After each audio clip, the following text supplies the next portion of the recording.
In Dunmere people said the night belonged to God, ghosts, and guilty men. They said the night took everyone eventually, even kings, even killers, even children who fought sleep with tears and stubborn fists.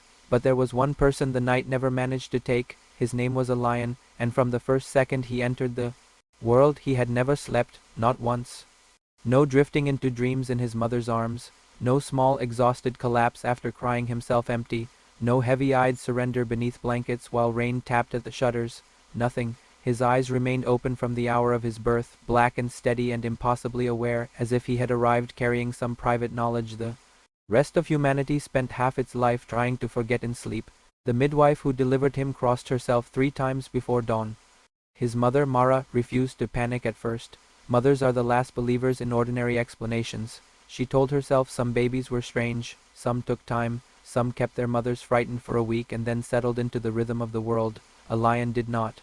She sang, she rocked him, she fed him under moonlight and at sunrise and in the deep blue hours when every tired woman begins bargaining silently with heaven. She brewed herbs, she called healers, she let the priest touch oil to his brow, she let an old woman from the far hill burn rosemary beneath his cradle and whisper words so old. No one remembered whether they were prayer or threat. Nothing changed. The baby did not sleep. By the 5th night, Mara was the one shaking from exhaustion while her son watched her with ancient calm from the cradle. That was when the neighbors stopped calling it unusual. That was when they began calling it wrong. But if a lion had only remained wakeful, perhaps Dunmere would have adapted. Villages can learn to live beside one mystery if it behaves like a contained wound. The problem was that a lion did not weaken. He should have any doctor. Priest, mother, shepherd, or drunk would have told you the same. A child without sleep should decline. The mind should fray. The body should fail. The heart should wear itself into silence. A lion thrived. He fed well, grew quickly, walked early, spoke early, and looked at things no child should have been able to understand. He stared at dark corners as if they were occupied. He turned his head toward empty doorways. He smiled sometimes at things no one else saw. At 3 years old, he pointed to an unused chair in the house and asked Mara why the dead carpenter still came back if his tools had already been buried. Mara nearly fainted. The carpenter had been her uncle. He had died 2 winters earlier. No one had ever spoken to a lion about him. At 5, a lion asked his father why the ox kept refusing to face the north field whenever rain was coming, because according to him, the ground there whispered louder when someone would be lost. At 6, he began stepping aside on the road for presences no one else could see. At 7, he asked the village priest why he smelled different when he lied during prayer. That one bought his family months of cold stares. His father, Tyrann, was not a bad man, but fear does strange work inside fathers, especially fathers who are expected to answer for things they do not understand. He worked hard, kept the roof sound, kept food on the table, and taught a lion labor before affection because labor made sense. Labor was measurable. A boy could be told where to place his hands on an axe handle. A boy could be shown how to repair a wall. But what was a father supposed to do with a son who stood awake at midnight listening to nothing and then reported hearing footsteps above the ceiling? By the time a lion was 9, children had begun avoiding him. Not all of them, just enough. Enough that he noticed when games stopped the moment he approached, enough that laughter softened into whispers, enough that one afternoon after a girl from the next lane started crying because a lion had waved at the darkness behind her, mothers began calling their children in earlier than usual. That was the year a lion spoke the sentence that poisoned the rest of his life. Mara had been washing turnips in a basin when he appeared in the doorway and said, in the same tone another child might have used to comment on weather, "There's a woman in the cedar forest." Mara froze. A lion went on, "She keeps asking why I still haven't closed my eyes." The turnip slipped from Mara's hands and thudded into the water. She stared at him. "What woman?" "The horsewoman," he said. "She doesn't come close. She just watches." Mara sat down so suddenly the stool creaked under her. Because in Dunmere there were stories no one told the young anymore, believing silence could starve a legend to death. Stories of the hollow vale beyond the cedar line, stories of moonlit grass that did not die in frost, stories of old beings who guarded roads the human mind crossed every night without knowing, and among those stories there lived one name spoken less than the others. Aurelia, the silver centaur, the watcher of restless souls, the one said to appear to those the night could not fully claim. Mara asked, voice thin, did she look angry? A lion considered the question seriously, which somehow made it worse. No, he said, lonely. That answer spread through Dunmere faster than a plague rumor. Lonely meant intelligent, lonely meant feeling, lonely meant the old stories were not about beasts at all, but about beings who remembered things, and remembered things are always more dangerous than monsters, because monsters can be hunted. Memory cannot. From that day onward, a lion became not just strange but significant. If a candle guttered out at an odd hour, someone muttered his name. If a dog barked into the trees after midnight, people glanced toward his house. If a child woke from a nightmare and could only describe silver grass, a gold-eyed woman, or the sensation of being watched in sleep, the mothers lowered their voices and said a lion had been nearby that day, and still he remained kind. That was the maddening part. It would have been easier, in a way, if he had become cruel, easier to place him in the role fear had already prepared for him, but a lion grew into the opposite. He helped old women carry grain sacks, sat beside the dying when relatives could not bear the sound of shallow breathing, mended fences without being asked, walked children home if fog came early. He had learned the shape of loneliness too soon, and rather than pass it on, he stepped carefully around it in others. Yet kindness did not rescue him from myth. By 13, the dreams started, not his, everyone else's. The village changed, first in whispers, then in complaints, then in exhausted arguments at market. People began waking with a residue they could not shake. Some dreamed of a silver lake beneath a sky with no stars. Some dreamed of hoofbeats circling their homes. Some dreamed of a woman half horse and half moonlight standing at the foot of their beds, staring toward the north as if listening for something late, and threaded through more and more of those dreams was a lion, not doing anything dreadful, just standing there, awake, watching, men who had never feared battle. Me too hate the thought of sleep. Mothers kept children awake with extra chores because dreams had become too vivid. A boy from the East Lane walked barefoot into the yard one night and said, while fully asleep, he's getting closer to the place where winter dies. By 15, no one in Dunmere called a lion curse to his face. They didn't need to. Fear had become structural, a new room built inside every relationship around him. Tyrone stopped sleeping deeply under the same roof as his son. Mara still loved him fiercely, but even she checked his face sometimes with the same wariness other mothers reserve for storms near harvest. A lion knew, he always knew. A sleepless child becomes an expert in the sounds people make when they think he is not listening. He carried that knowledge into manhood. By 20 he had become broad-shouldered from work, quiet from caution, and unbearably tired in a way no one could name. His eyes were still clear, still unclosed by anything resembling rest, but a heaviness lived under them now, not the heaviness of late nights, the heaviness of a soul asked to remain conscious through all the hours. Other people escaped themselves. Then, that winter, the music began. It had brushed the edges of his hearing before, faint, uncertain, like strings played very far underground, but now it returned with intent. At dusk, while hauling split wood, he would hear it trailing at the edge of the wind. At midnight, while lying awake in the dark and staring at rafters he knew as well as his own hands, it would come again, a mournful silver sound that did not seem made by bow or finger or human instrument. It was calling him. For 4 nights he resisted. On the 5th, something happened that frightened him more than the music itself. For one impossible instant he felt a pull in his body, unlike anything he had known before. Not sleep, not exactly, but a leaning toward it. A threshold sensation, like standing at the lip of a river he had spent his whole life hearing about but never seen. The feeling vanished almost immediately, but that was enough, for the first time in 20 years. A lion understood that whatever waited for him in the cedar forest did not only know what he was, it knew what he had been denied. That night he left the house without a torch. The sky over Dunmere was iron gray with winter moonlight. Frost silvered the fences. Somewhere a dog barked once and then went silent. A lion crossed the field path alone, boots hard against frozen ground, breath rising white around his face. He did not look back at the village. He had spent too many years looking back at things that feared him. The cedar forest waited like a wall of black memory. Once he stepped beneath the branches, sound altered. The wind thinned, snow no longer crunched beneath his feet with normal clarity. The music strengthened, not louder exactly, but nearer to the center of him, as if it were playing through bone. The deeper he went, the more the world seemed to strip away. No owl calls, no fox movement, no branch creak, only darkness, cedar scent, and that silver thread melody drawing him onward. Then the trees opened. The clearing beyond them did not belong to winter. That was his first coherent thought. A hidden veil spread before him under the moon, its grass pale and luminous, untouched by snow.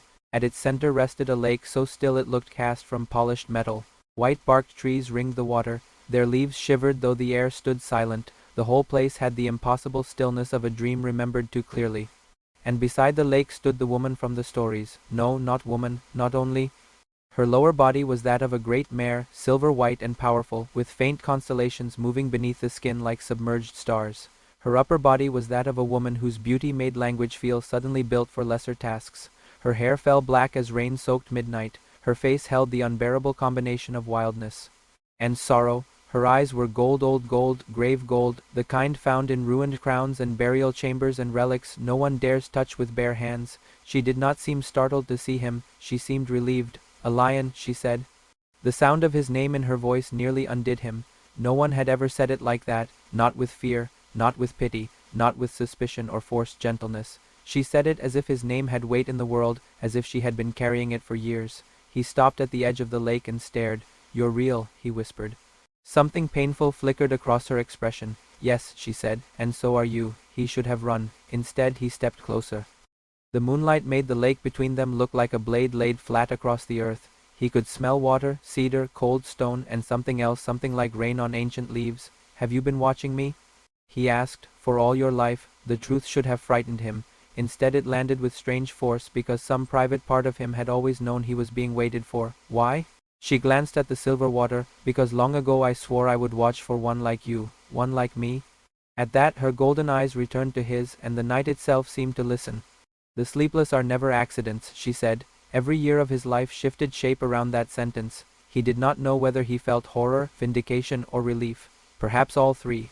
For 20 years his condition had been treated as a meaningless affliction, a random tearing in the fabric of normal life. But here, in the moonlit clearing that winter could not touch, a being older than his village had just told him it belonged to a pattern.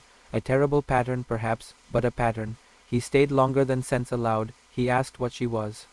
She smiled faintly, and for a moment the expression transformed her into something almost young despite the age in her eyes. A poor answer would be monster. A better one would be guardian. The truest one would take longer than dawn will permit. He asked her name. Aurelia. The old stories had not prepared him for the grief that name carried when spoken by its owner. They talked until the black sky in the west began softening toward gray. Aurelia spoke carefully, revealing enough to steady him while withholding whatever truth still pressed at the edges of the night. She told him sleep was not merely rest but crossing, that every creature with a dreaming mind entered a river each night, washing itself in symbols, grief, prophecy, memory, release. She told him the world of waking and the world of dreams were not separate kingdoms, only neighboring ones. She told him there were beings once charged with tending the thresholds between them. "And I don't cross," he said. "No," she answered. "Why?" Her gaze lowered. "Because something was broken before you were born." Before he could ask more, she lifted her head toward the paling horizon. "You must go before the village wakes," he should have argued. Instead he found himself asking, "If I come back, will you still be here?" Aurelia studied him with a sorrow that felt intimate though they had only just met. "If you choose to return," she said, "you will find me." He returned the next night, and the next after that. Days became something to endure. Nights became his actual life. He did not tell Mara. He did not tell Tyrion. What language could have translated the hidden veil into a kitchen conversation? How could he explain that the creature the village feared like a curse was the first presence in his life that had ever looked at his strangeness without recoiling from it? At first their conversations stayed near safe edges. Aurelia spoke of dreams, of how human minds build shelters and prisons from the same symbols, of how grief, if denied waking form, often returns at night wearing strange masks, of old roads beneath the world, walked nightly by souls that forget the journey at dawn. She spoke of the valley before Dunmere had a name, before the chapel bells, before the fields were carved into ownership. She spoke of beings who guarded sleep not out of dominance but stewardship. A lion listened like a starving man discovering language. He noticed things about her no story had ever mentioned, the way birds landed near her without fear, the way the lake changed color when she was troubled, the way she paused before certain truths, as though those truths had thorns. He noticed how loneliness lived in her not as an emotion, but as a climate. One night he asked, "Do you ever sleep?" The question altered her. At first she didn't answer, then she said very softly, "Once, and now. Now I keep watch." "For how long?" She looked at him then, and something raw passed through her face. "Too long." Without planning to, without understanding why it felt necessary, a lion stepped forward and touched her hand. That was all. Her fingers trembled under his. The lake rippled in widening circles, though no wind touched it. The silver grass bowed outward around them. Somewhere far in the trees, something fled. Aurelia did not pull away. That touch changed the shape of the nights that followed. The veil began behaving differently. Reflections moved across the lake that did not match the sky.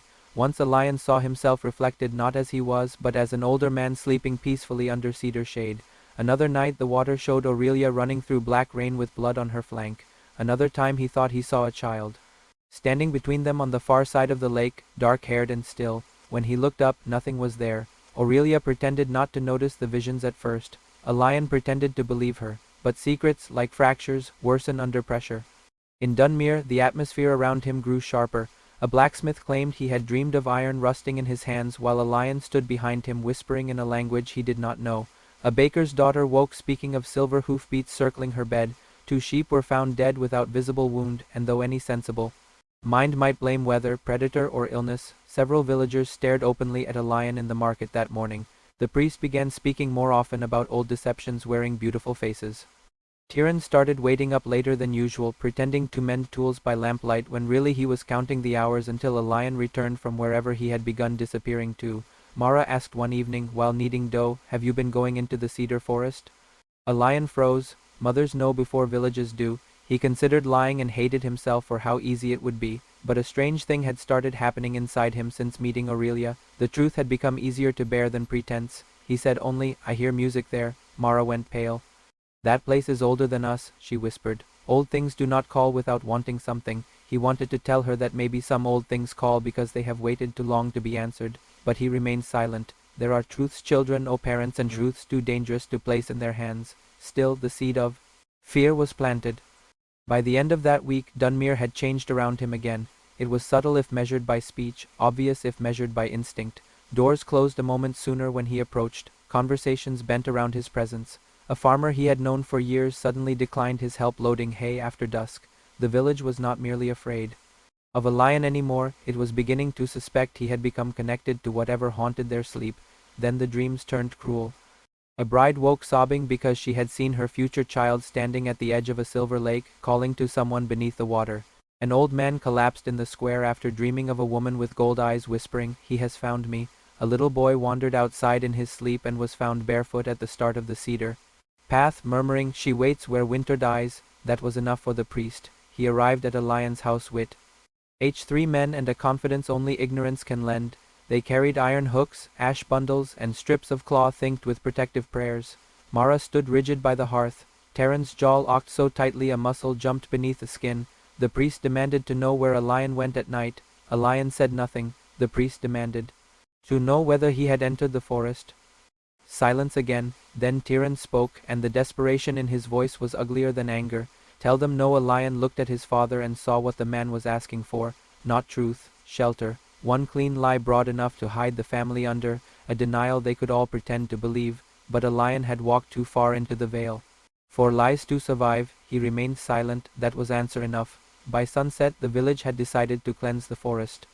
Fear put on ceremony quickly. Men who would never call themselves cruel began speaking of necessity, purity, protection. Torches were prepared, spears sharpened, old iron brought down from rafters. Women marked thresholds with chalk and prayer. Children were ordered indoors before dusk. Every act told the same story in different language.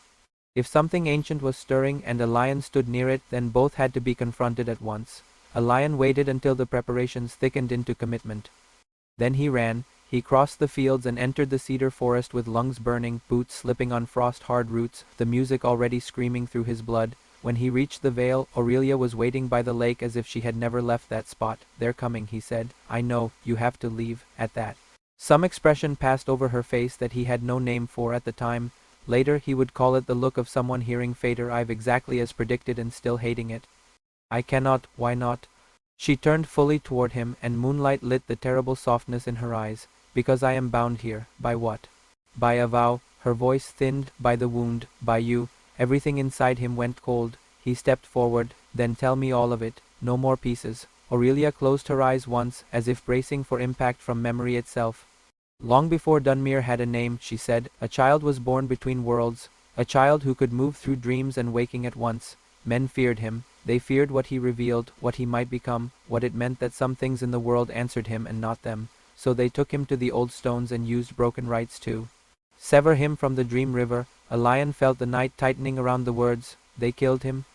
Aurelia looked at the lake. "They tried." The answer frightened him more than a simple yes. The ritual tore the threshold between waking and sleep. Part of the child was lost. Part remained trapped. Part entered the bloodlines closest to the wound. Since then the fracture has passed through generations, waking rarely, waiting for a body strong enough to bear it. She raised her eyes to his. You are that body. The meaning landed harder than any blow. Every sleepless night, every strange dream around him, every whisper in Dunmere, every moment of isolation, not random, not meaningless. He was not afflicted by accident. He had inherited a living rupture. What happens if it opens? He asked. Aurelia did not soften the answer. Dream and waking collapse into each other. Sleep rots, minds break. Something waiting inside the fracture enters through humanity itself. A lion felt suddenly sick. How do we stop it? Aurelia's silence lasted too long. There is one way. What way? Her mouth opened, but before she could answer, torchlight ignited the cedar line. The hunters had arrived. The first spear flew before a single man crossed fully into the vale. It struck the lake and vanished beneath the silver surface with a hiss like breath leaving a throat. Then the shouting began. Men spilled from the trees. In a wave of smoke, iron, and collective fear, some held torches high, some carried hooks, some whispered prayers. All of them looked smaller in the clearing than they had in the village, their courage thinning under the pressure of a place older than anything they understood. A lion moved in front of Aurelia instinctively. Stop, he shouted. She is not your enemy. But mobs are deaf to truth when truth interferes with purpose. An iron hook spun through the moonlight. Aurelia reared, and the sound that tore from her throat shook the valley. It was not a horse's scream, it was older. A note so resonant and wrong and beautiful that the grass flattened around her. Men dropped to their knees, clutching their ears. The lake shuddered, the torches bent blue for one impossible second, then the dreams broke open. Every person in the clearing saw what sleep had hidden from them, their private guilt, their buried violence, their dead, their cowardice, their denied selves. One man screamed because he saw the brother he had let drown during spring flood years earlier. Another saw himself dying untouched, unloved, forgotten. The priest staggered back and whispered something about closed gates and ash. Several men ran immediately. Others became more violent because fear, once humiliated, often reaches for blood. Kill it. Someone screamed. A spear flew. This time it struck. It drove into Aurelia's shoulder. A lion saw silver-red blood spill down her flank and felt something inside himself split open. All the pressure of 20 sleepless years exploded outward. The torches died. Darkness engulfed the vale, but not ordinary darkness. This was dream dark. The interior blackness behind the eyes when a soul is between one world and the next. Men screamed as their own nightmares found them in the open. Some bolted blindly into trees, some dropped weapons and begged empty air for mercy, some fell sobbing into the grass. Within moments the mob collapsed under the weight of itself. Only one villager remained, Tiran. A lion's father stood at the edge of the clearing with his torch dead in his hand, staring not at the centaur, not at the forest, but at his son. A lion, he whispered. That one word held years of failure. Go home, a lion said. Tiran swallowed hard, and for the first time a lion saw naked grief in his father's face. I should have protected you. The sentence came too late to save childhood, yet not too late to matter. A lion said nothing. There are wounds apology cannot close, only acknowledge. Tiran looked at Aurelia, then truly looked, and whatever he saw in her undid some last defense. She isn't what they said. No, a lion answered. Tiran nodded once, as if surrendering to a judgment passed by something larger than human opinion, then turned and disappeared into the trees. When the clearing stilled again, a lion rushed to Aurelia's side. The spear had already loosened where her body tried to reject it, but the light beneath her skin was flickering too fast, constellation patterns cracking and reforming beneath white hide. You're hurt. It is not the spear, she said through clenched teeth. The fracture is widening because of me? Yes, the answer hit like cold iron. You awakened in answer to violence, she said. The threshold in you is tearing open. How do I stop it? Her golden eyes met his. By choosing where you belong. He had no time to ask what that meant. The lake split open. Silver water rose without spray, parting around a shape ascending from the depths. At first a lion thought it was a man. Then the face changed. Child, old woman, blank-eyed bride, priest, corpse, lover, stranger. The shape wore humanity like a series of masks, never keeping any long enough to become believable. Its eyes stayed closed, but he felt more deeply watched than ever before in his life. Aurelia stepped in front of him despite the blood on her shoulder. You will not touch him. The thing tilted its head with obscene gentleness. As if you ever stopped me. A lion looked from one to the other. What is that? Aurelia's whole body tightened, the hush between dreams. It smiled. I prefer simply hush. A lion could barely speak. You're why I never slept. The creature's face settled briefly into that of a sleeping child. No, it said. I am why you survived it. And with that single sentence, every certainty he still possessed began to come apart. The hush stood on the silver shore without disturbing a single blade of grass, that alone made a lion's skin tighten. Everything alive leaves some signature on the world, a footstep, a bent stem, a broken reflection, but this thing, this shape that had risen from beneath the lake, seemed less like a creature standing in the veil and more like an absence the veil was being forced to make room for. Aurelia's blood dripped soundlessly into the grass. The hush smiled with a face that was not one face. For a blink it looked like a young woman with sleeping eyes and a mouth too calm for the nightmare around it. Then it shifted and wore the face of a dead shepherd, a lion vaguely recognized from childhood funerals. Then a child, then a priest, then a skull with skin half remembering how to cling to bone. It spoke again, and its voice came from too many distances at once. You have my gratitude, Aurelia, it said. You kept him alive beautifully. Her entire body trembled with hatred. I kept him from you. The hush tilted its head. Did you? A lion looked between them, throat dry. Tell me what it means. Neither answered at first. The lake behind them shimmered as if it had nerves. Then the hush said, almost tenderly, it means that the sleepless line should have collapsed generations ago. It means the fracture in your blood was too unstable to carry itself this far. It means every ancestor touched by the wound either weakened, broke, or vanished into madness. A lion felt cold spreading up his spine, and me. The hush's expression paused on a child's face. You endured because I fed. Aurelia snapped. Do not let it frame parasitism as mercy. But it was parasitism, the hush said, unconcerned, and mercy is often merely dependency with good posture. A lion's mouth tasted metallic. You were inside me, inside the wound in you. The hush corrected, nested in the place where sleep should have closed but never did. Feeding, slowing, preserving. I could not let the vessel shatter before the gate was ready. Vessel. The word struck him with immediate disgust. He had spent his whole life feeling wrong, haunted, unfinished, and now the thing claiming residence in the fracture was telling him his survival had never even belonged to him fully. It had been cultivated, not loved, cultivated. Why? He asked. The hush stepped closer. Its closed eyes hovered inches from him, and for one impossible second a lion felt an overwhelming urge to close his own, as if the creature radiated the temptation of surrender itself. Because it whispered, you are the first in centuries strong enough to carry waking without collapsing and dream without drowning. You are the bridge opening in both directions. Aurelia moved between them. Enough. The hush laughed softly. He deserves honesty. Aurelia's golden eyes flashed. You don't know what honesty is. The creature seemed amused by that. No? Let us test it. Then, before either of them could stop it, the hush touched a lion's forehead. The world inverted. He was no longer standing in the veil. He was nowhere his body could explain, a pressureless void of drifting images, as if the dark behind all sleep had opened and let him float inside its lungs. He saw his mother at 19, pregnant and afraid, dreaming of a river splitting around a black stone. He saw his father years before. A lion's birth, kneeling at the standing stones while drunk, demanding prosperity from gods he did not believe in. He saw generations of faces, some familiar, some strange, all linked by a thread of restlessness moving blood to blood to blood. And then the vision deepened. He saw Aurelia long ago, not in sorrow first, in joy. She stood in a summer version of the same veil, sunlight turning her silver coat almost white. She was laughing, actually laughing, while a small child ran clumsily around the lake. The child's lower body was not fully horse and not fully human. His proportions shifted strangely in motion, as if the world had not yet decided how to classify him.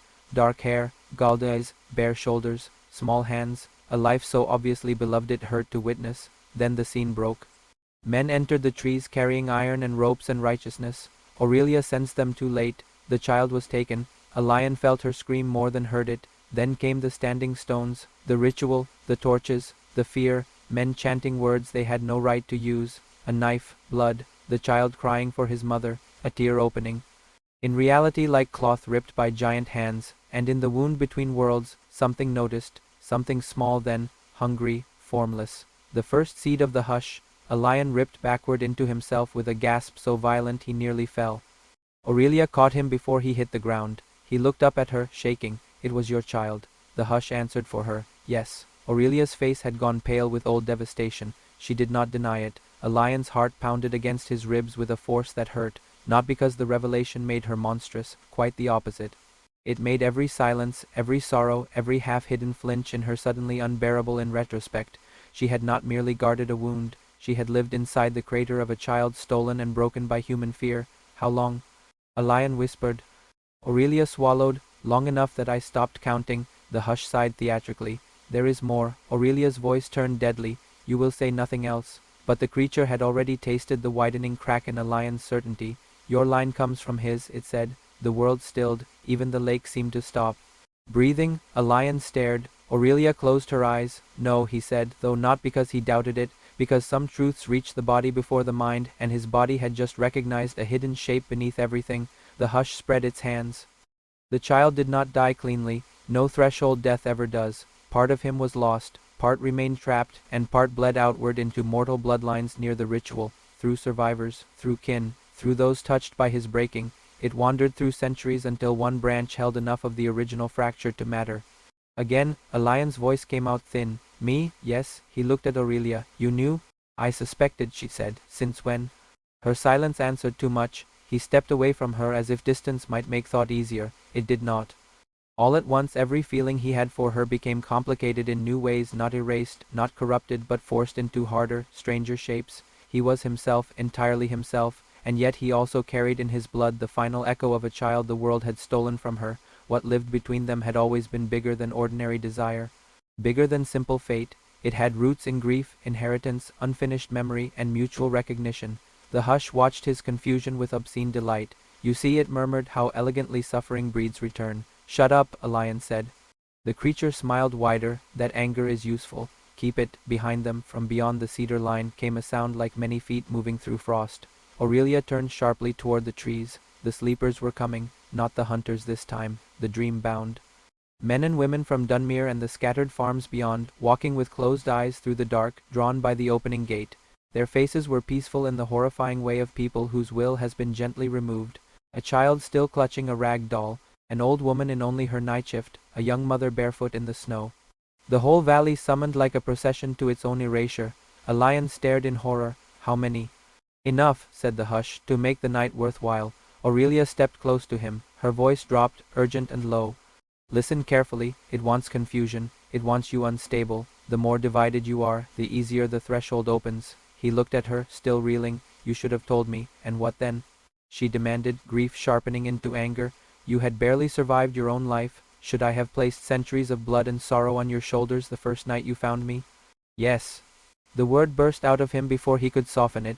Aurelia flinched as if struck. The hush almost purred. Good. A lion hated himself instantly, but hurt had momentum now, and momentum can feel like truth when someone is drowning in revelation. So what was I to you? He asked, voice shaking. A duty? A replacement? The last unfinished chapter of a story you couldn't bury?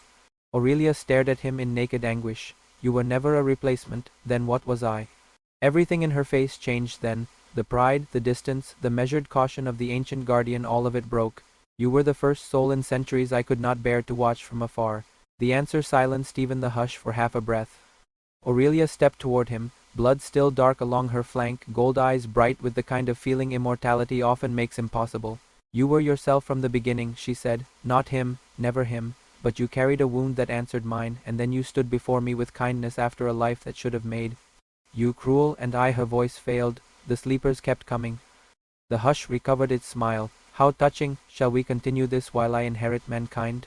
A lion turned toward the approaching line of villagers. They were closer now, moving between the trees in scattered rows, each with that same ghastly calm. He recognized faces. The butcher, the miller's son, little Neva's mother, his own mother. His breath stopped. Mara walked barefoot through the snow, eyes shut, lips moving around. A dream no one else could hear. Behind her came Tyrion. A lion surged forward, but Aurelia caught his arm. No, that's my mother. If you touch them while the pull is active, it could drag you with them. The hush strolled a few paces along the waterline, admiring the procession. They are beautiful, aren't they? It said, human beings look so peaceful when stripped of choice. A lion wanted to tear it apart. Instead he forced himself to think. You said there's one way to stop this, he said to Aurelia. Tell me now. Her expression turned hollow. To seal the fracture from the other side. What does that mean? It means crossing the threshold willingly, she said. Going where waking minds do not remain whole, binding the wound closed from within. He understood at once, not death exactly, something worse and nobler and lonelier, leaving. Leaving the human world, leaving his mother and father, however broken those bonds had become, leaving the possibility of ordinary life, leaving daylight and harvest and rain on roofs and warm bread and all the small things he had barely begun to believe he might deserve. And if I do that? he asked. Aurelia looked toward the lake. The gate closes, the sleepers wake, the hush loses its road, and me? Her silence answered first. Then she said, almost inaudibly, you would remain beyond. He laughed once, but there was no humor in it, just pain sharpened to sound. So that's it? No, no. If you crossed, she said, I would go as far as I could, as far as you could. He stared at her, and then? The moonlight made the tears in her eyes shine silver. If the fracture closes, my vow ends, she whispered. And if my vow ends? He saw it then. You disappear. Aurelia said nothing. The hush clapped once. The sound was soft and sickening. Such elegant despair. Save the world and lose each other, or keep each other and lose the world. Mortals do love their tragic geometries. The sleepers had reached the edge of the silver grass. Mara stepped first into the clearing, expression empty, moving toward the lake. As though it were home, a lion's body reacted before thought. He shouted, Mother. She did not hear him, or heard, and could not answer.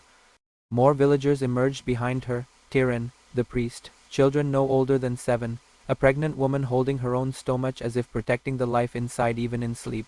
The sight was monstrous not because they were violent, but because they were vulnerable, open, defenseless, claimed. The hush inhaled deeply as if savoring a feast before the first bite. Then the lake changed again. Silver light gathered in its depths. A figure rose slowly from the water, not the hush, a child. The same child from the vision, dark-haired, gold-eyed, standing barefoot on the lake's surface with impossible stillness. No terror in him, no accusation, just ancient composure folded into a young form. Aurelia's entire body locked, the name tore from her like blood. Celan, a lion had never heard her voice do that. The child looked at her. Mother. The word struck the veil harder than thunder. The hush's smile vanished for the first time. Interesting, a lion thought distantly. It had not expected this. Aurelia's breath shook. You are not my son. The child's gaze shifted to a lion, then back to her. Not whole, he said, but enough. The hush's irritation returned, edged now with caution. A remnant should know its place. The child ignored it. Instead he looked at a lion with eyes too old for his borrowed age. You carry what was sent into blood, he said. I carry what was trapped between worlds. The wound remains open because we remain divided. A lion felt suddenly weightless, as though the entire night had become a ledge under his feet. You mean? I'm part of you, and you are yourself, the child said. Both truths can live together. Aurelia took a step forward. No, the child did not even glance at her. There is a third path. A lion turned sharply. What path? Aurelia's voice came like a blade. No, but he needed to hear it. The child raised one hand toward the silver water. If you merge with what remains of me, the fracture may stabilize into what it was before fear shattered it. Not a wound, a threshold soul, whole enough to command the river rather than drown in it. The idea struck. A lion like lightning, not crossing beyond forever, not remaining a broken bridge, becoming something else, something capable. The hush laughed softly, though a lion could hear strain under the amusement, and perhaps opening yourself completely in the process. How generous, what's the cost? A lion asked. The child answered with merciless calm, you may not remain entirely yourself. Aurelia moved between them so fast the silver grass snapped beneath her hooves. This is madness. If the hush enters during the joining, it will have direct passage into him. It will try, said the child. And if it succeeds? Then there will be nothing left to stop. Silence. The sleepers kept advancing in small, obedient steps toward the lake. A lion looked from the child to Aurelia to the villagers and felt the night tightening into one brutal point of decision. If I do nothing? He asked. The world breaks slowly, said the child. If I cross alone? The gate closes, said Aurelia, and you are lost to this side, if I merge. The child held his gaze. There is a chance. Aurelia's voice shook with fury born from terror. There is a gamble. The hush spread its hands as if presenting a theater performance. I do admire human language. Chance sounds so noble when despair wants to wear hope's clothes. A lion ignored it. He looked at Aurelia. Her face was wrecked, not by indecision, by memory. He understood suddenly that she was standing in two nights at once, this one and the one centuries ago when her child had been taken while she arrived too late. The same moonlight, the same tearing open of what love could protect, the same impossible pressure to choose under a clock built by violence. I can't ask you to watch this again, he said quietly. Something in her expression shattered. You are not asking, she whispered. That is the cruelty. His mother had reached the lake's edge now, Tyran behind her. They would enter the water within seconds. The hush smiled. Decide. A lion stepped toward the lake. Aurelia caught his wrist. Please. He turned back. For all her age, all her power, all her inhuman beauty, she looked in that moment like the most mortal thing he had ever seen, a soul on the brink of another unbearable loss. If I choose the third path, he said, and I come back wrong. Don't, you must tell me. Her golden eyes filled. I would still know you. The child extended a hand from the water. Come. Behind a lion, Mara took another blind step toward the lake. He made his choice. He walked into the silver water. The first sensation was warmth. That frightened him more than cold would have. A winter lake under a starless sky should have been bitter enough to seize his muscles. Instead, the water welcomed him with impossible softness, curling around his legs, his waist, his chest, like something alive recognizing blood. Silver light spiraled upward around his body. Aurelia remained at the shore, every line of her body screaming against the old laws keeping her from following a lion. She called, "Remember your name?" The child stood farther out, untouched by ripples. "Names are anchors," he said. When the water reached a lion's throat, the lake floor vanished. He dropped, not downward, inward. The world turned inside out. He fell through dreams. Thousands of them, maybe millions, layered beyond counting. Human sleep opened around him like a cathedral built of memory, symbol, desire, and fear. He saw a king kneeling before a battlefield he had chosen. He saw a widow reliving the one night her husband had laughed freely before war took him. He saw children inventing wings and secret doorways and impossible friends to survive houses built from anger. He saw murderers haunted by doors they could never quite shut. He saw lovers replaying kisses better than their waking marriages. He saw old women speaking with dead mothers beside rivers made of moonlight.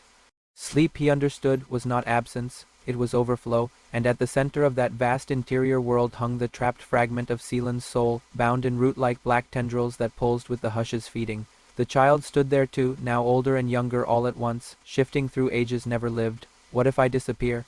A lion asked, though he was no longer sure he still had a mouth with which to ask. The fragment answered from inside and outside him, "You have always been more than one story." Then it touched him. Pain obliterated everything. Not sharp pain, not heat, not pressure, identity pain. The pain of being opened at the seams and shown every room inside yourself simultaneously. Every unslept night burst through him. Every stare, every kindness he had given in spite of loneliness. Every hidden resentment, every hour of listening to others breathe in the dark while his own body refused surrender. Alongside it came the child's life, summer grass in the vale, Aurelia's laughter, the first awareness of being strange, the terror of men with iron, the standing stones, the scream, the split. The two lives collided in unbearable brilliance, and then the hush-struck black tendrils punched through the dream depths and drove into the point where a lion and the fragment were joining. Its voice slithered into the exposed architecture of his self. "You were never loved for yourself. You are old grief wearing a new body. She chose what you represent, not who you are. Even if you survive, they will fear you more than ever. You will save them and they will turn you into a story so they never have to face the man you were." The words landed because they were built from things he had already feared in silence. The fragment flickered beside him. "It seeks division." A lion forced himself to think through agony. "Then give me truth." The fragment did. Not statements, experience.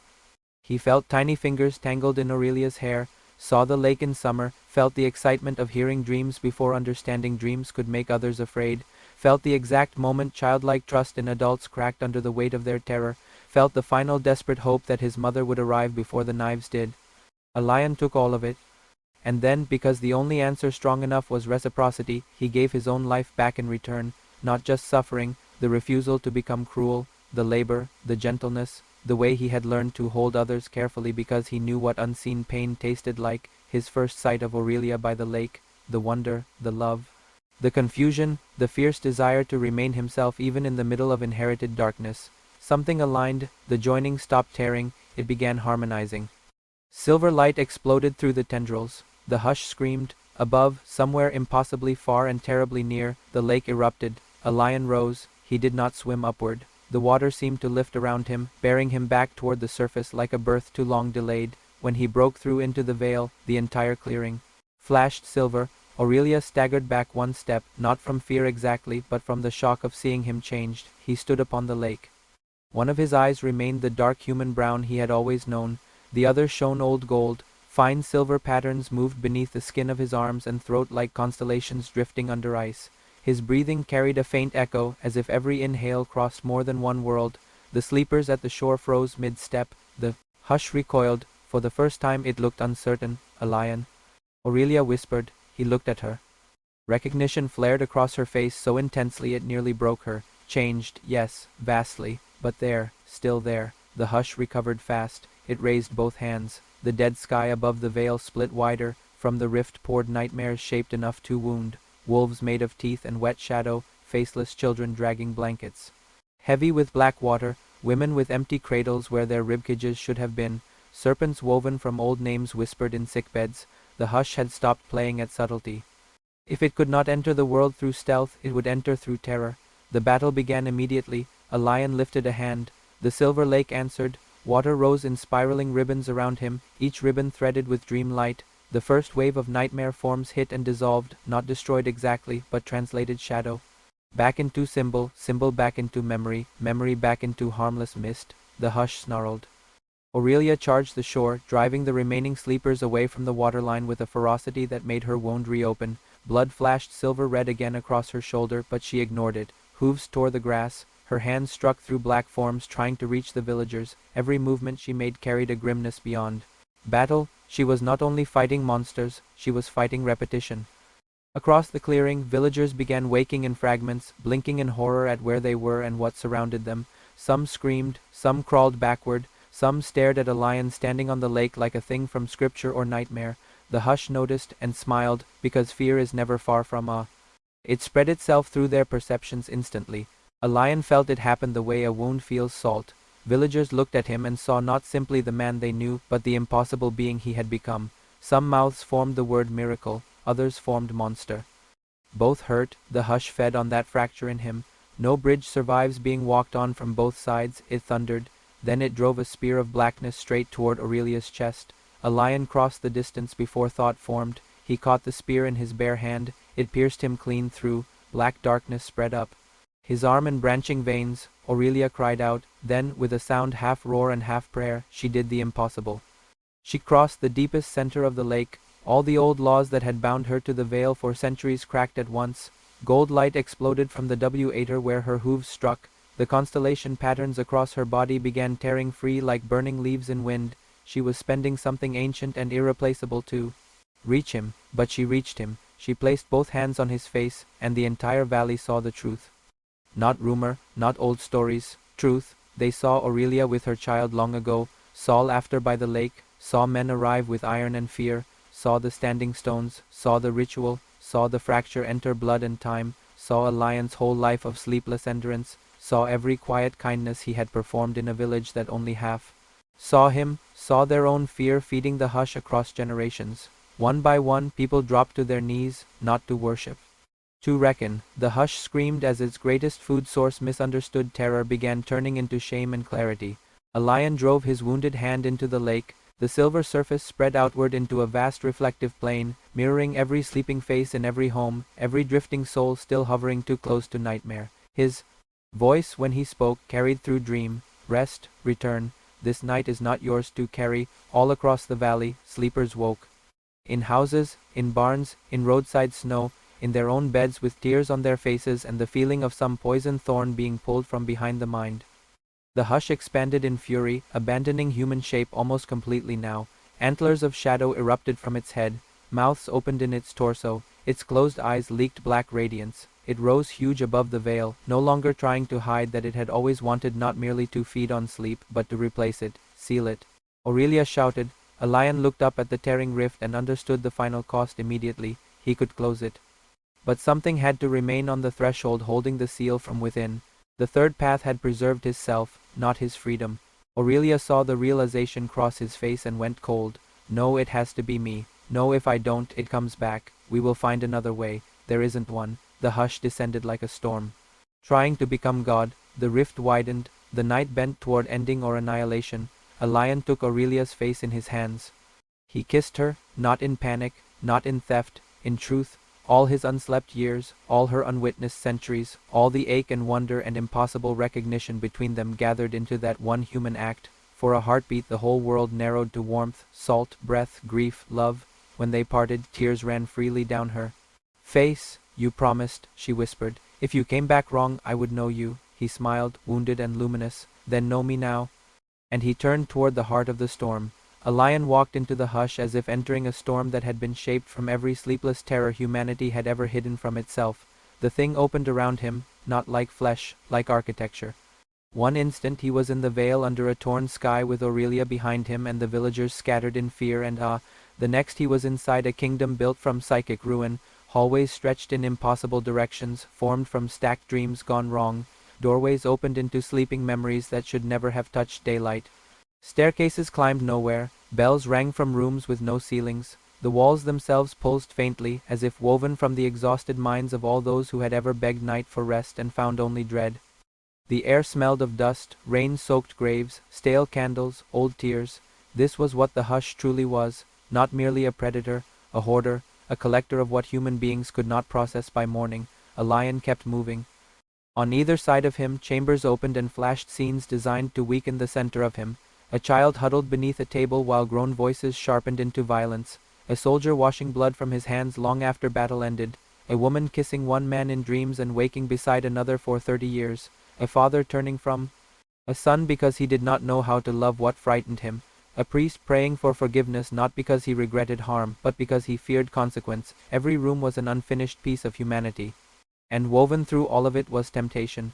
Come stay here, the halls seemed to whisper. Here every hidden truth is visible. Here no one can lie to themselves. Here you would never again be misunderstood. That last promise almost made him laugh. The hush knew loneliness too well. The corridor finally opened into something vast, a throne room, or what the mind of a parasite imagines a throne room should be. Pillars rose from pools of black dream water. Above, an unending ceiling moved like shut eyelids fluttering in uneasy sleep. At the far end stood a throne woven from closed eyes, thousands upon thousands of them layered like scales, blinking inward instead of out, and on that throne sat the hush's truest shape. It was so much smaller than the horror it projected.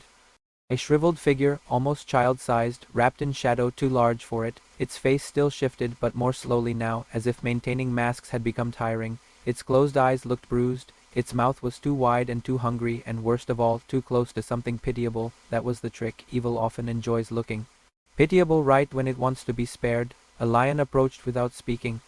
The hush leaned back on its throne of eyes and regarded him with a smile made from many stolen smiles. You expected grandeur, it said. I expected emptiness, a lion replied. The creature's smile widened. Then you understand me better than most.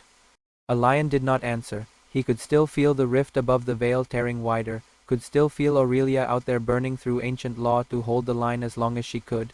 Time did not move normally here, but it still moved. The hush rested one elbow on the throne. Before you seal anything, you should understand what you are destroying. I already do. No, it said softly, you understand what they told you to fear. A flick of its fingers opened the air between them. Images unfurled, people sleeping peacefully, then crying in dreams, then waking relieved, then sleeping again. A cycle, pain, release, forgetting. You call sleep sacred, the hush murmured, but have you never noticed how wasteful it is? Human beings suffer all day only to dissolve that suffering into symbols by night. They forget lessons, they bury truths, they forgive themselves through repetition. The images changed. Now people stayed awake. At first they looked strained, then sharper, then brutal. No dreaming, no symbolic release, no distance between a wound and the consciousness forced to hold it. A lion watched entire personalities crack into honesty or madness. Secrets came to light instantly. Shame lost masks. Violence accelerated. So did insight. The hush spread its hands. Without sleep, no one can hide from what they are. A lion stared at the scenes, and they break. Many things break before they become useful. The answer enraged him. Useful to whom? To truth. A lion shook his head. You don't want truth. You want access. For the first time, the hush's smile thinned. Access is merely intimacy without permission, it said. There it was. The real heart of the thing, not just hunger for fear or dream, hunger for forced nearness, total entry, no barriers, no privacy between soul and witness. The hush didn't merely feed on sleeping minds, it resented separation itself. It wanted every inner room unlocked forever because locked doors had once excluded it. You were born from violence, a lion said quietly. The creature went still. The atmosphere of the throne room tightened. He kept going. They tore a child between worlds, and you crawled out through the wound. That's why you keep calling yourself hunger. It's easier than calling yourself what you really are. And what am I? The hush's voice had become thin, the part of pain that wanted company so badly it became predatory. The throne room trembled. Every closed eye woven into the seat opened halfway, then shut again. The hush rose slowly. Now it looked taller, angrier, less interested in conversation. You think because you have touched the threshold you can diagnose me. I don't need to diagnose you, a lion said. I only need to finish you. The hush laughed, but there was desperation under it now. Finish me? If you destroy me, all the grief I hold floods back into the world. No, a lion stepped closer. If I seal you, the world gets its burden back the way it was meant to carry it, in dream, in symbol, in healing, not through you. A tremor moved through the room. Outside, somewhere beyond this interior kingdom, he felt Aurelia again like a golden flame straining against gale-forced dark, felt the villagers waking, felt the threshold itself begging for closure, but the hush was not finished trying to unmake him. It abandoned debate, it went for his deepest wound. The throne room dissolved. Around him, suddenly he stood in Dunmere as a boy again. The house was dark, cold. He could smell ash in the hearth and old wood and the familiar loneliness of midnight. Through a crack in the doorway he saw his father in the next room speaking to Mara in a whisper sharpened by fear. He watches us, Tyrion said. He's a child. He's something I don't understand. Mara's voice shook. Then understand him. Silence. Then Tyrion, exhausted beyond kindness, said the words a lion had never heard directly but had always felt beneath every hesitation. Sometimes when I look at him, I feel like I'm waiting for him to become a stranger. The memory hit with brutal precision. A lion stood frozen in it, 9 years old and 20 years old at once, listening to the sound of his father's fear being given voice at last. The hush's whisper curled through the room. That sentence built you more than love ever did. The scene shifted. He stood in the village square at 13, hearing boys laugh after he passed. Then in the chapel at 15, feeling the priest's sermon curve around him without using his name. Then in his own bed at 17, listening to his mother cry in the next room because she had begun praying not only for his safety, but for an end she was ashamed to name. Then in the Vale, seeing Aurelia turn away whenever truth approached too closely. You were always adjacent to love, the hush murmured, never inside it, even. She kept parts of herself locked against you. The final vision cut deepest, Aurelia by the lake, not speaking to him, speaking to the memory of Celan, her voice full of longing and apology and grief beyond measure. A lion felt his breath vanish. The hush stepped into the scene beside him like a shadow joining another shadow. You see? You were never the center, you were the echo. For one dangerous second the statement struck a place in him already raw. The fear that he had been chosen not wholly for himself, but for what he carried. The fear that Aurelia's tenderness had roots in old loss he could never compete with. The fear that even salvation would leave him.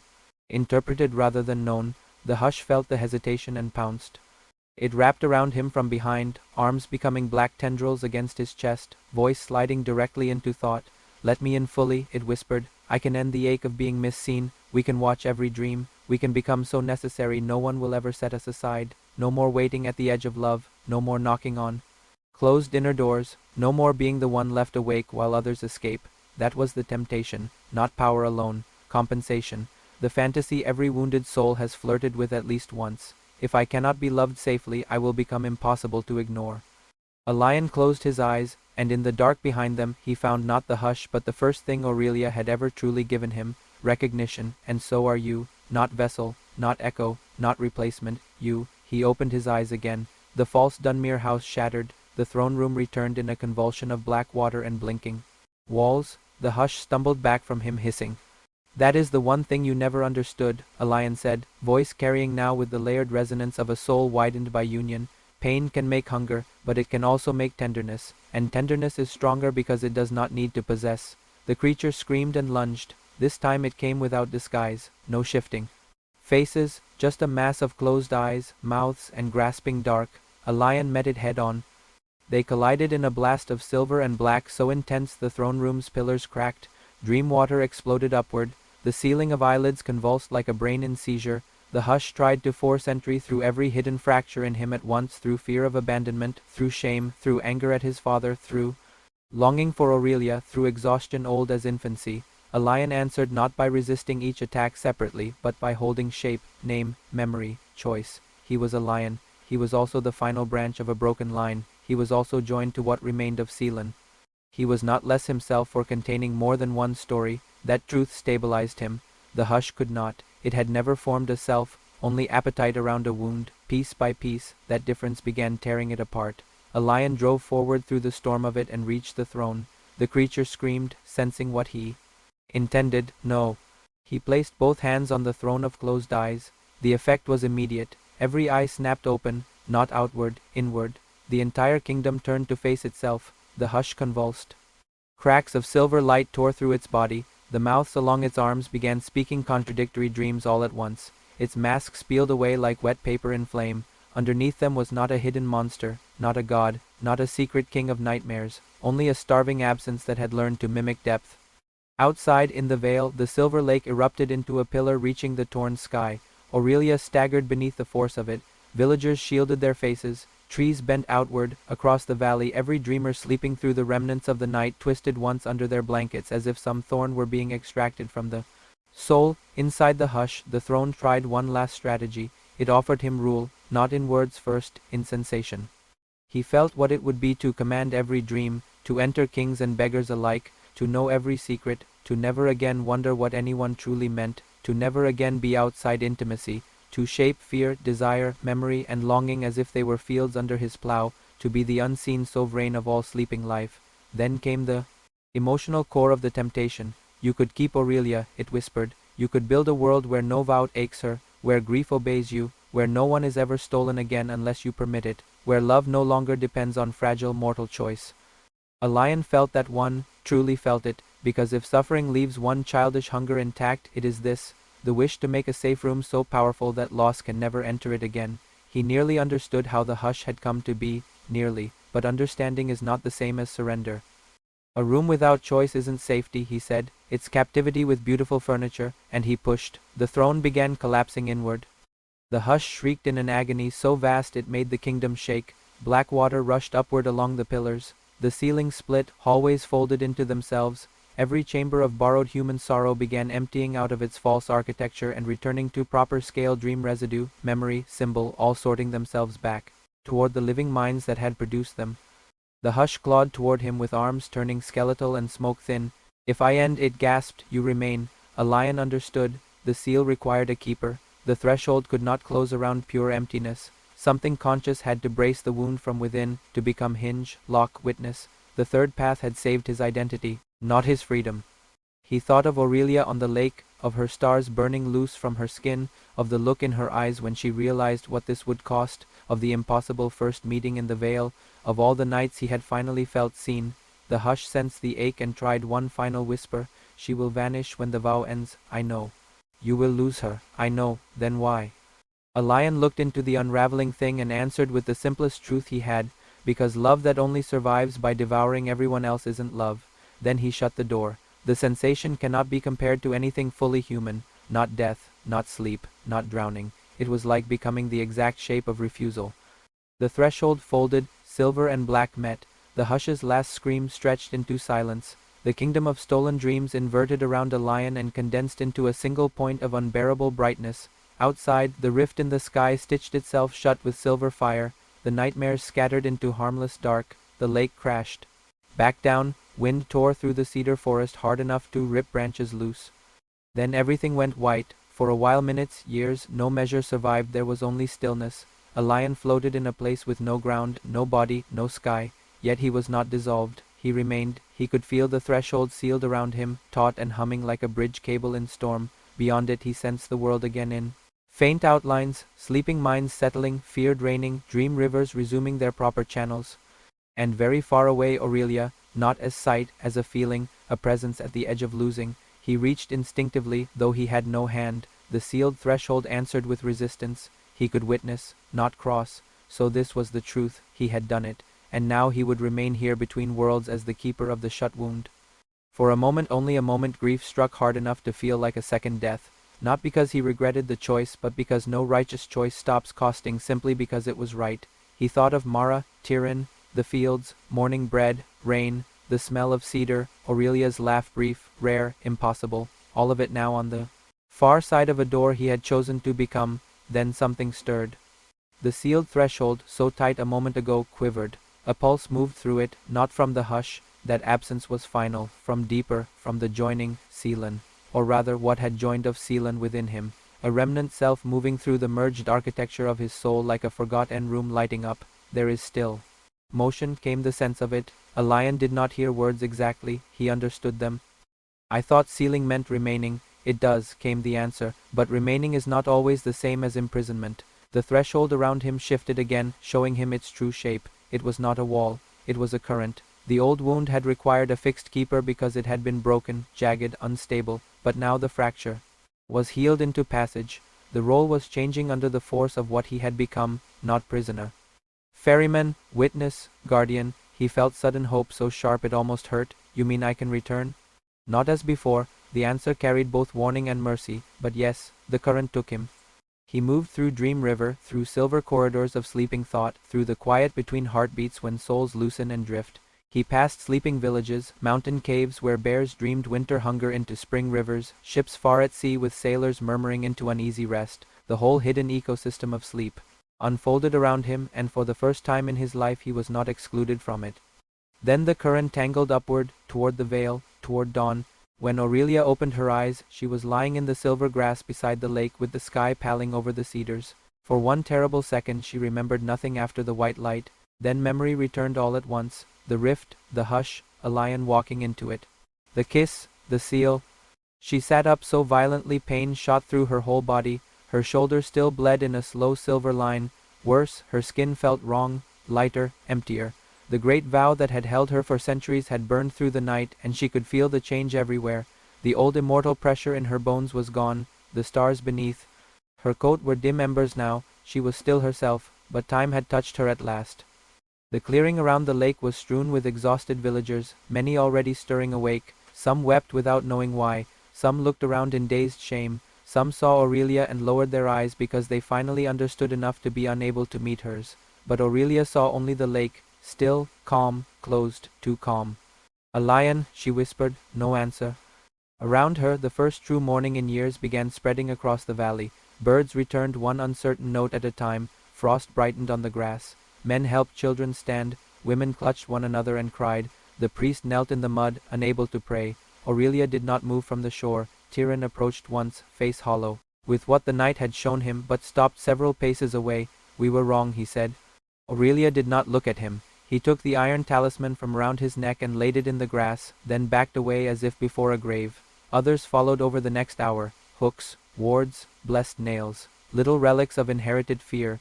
A small pile formed at the edge of the vale. Aurelia ignored all of it. By noon the villagers had gone. By sunset she was still there, by the next dawn as well.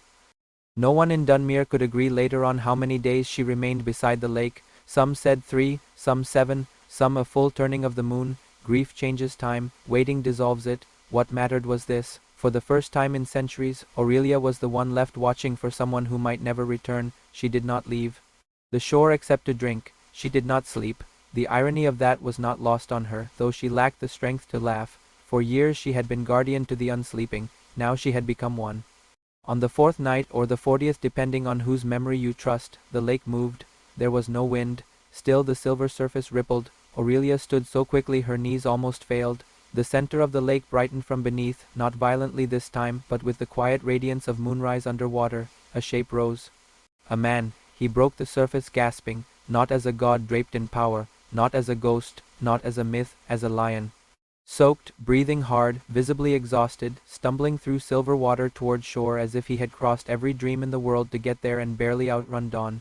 Aurelia rushed into the shallows to meet him. A lion. He looked at her and smiled a real smile, smaller than miracles and larger than kingdoms. Then his knees buckled. She caught him, and in the same instant she felt it. His body had gone heavy with something impossible. He was falling asleep. Aurelia froze. The world seemed to stop with her. Because for the first time in his life, the man who had never slept closed his eyes, not from magic, not from injury, not from collapse into oblivion, but from sleep, natural, whole, human sleep. He sagged against her and breathed out as if surrendering a burden older than memory.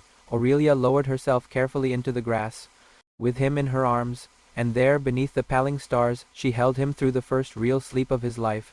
No nightmare crossed his face, no tension remained in his brow.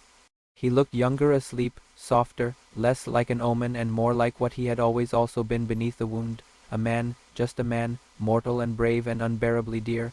Aurelia wept silently into his hair, not from grief this time, from release too great for any other form. He slept through dawn, through full morning, through noon, while clouds moved across the sky and villagers, hearing whispers that something had happened at the vale, gathered at a distance but dared not intrude.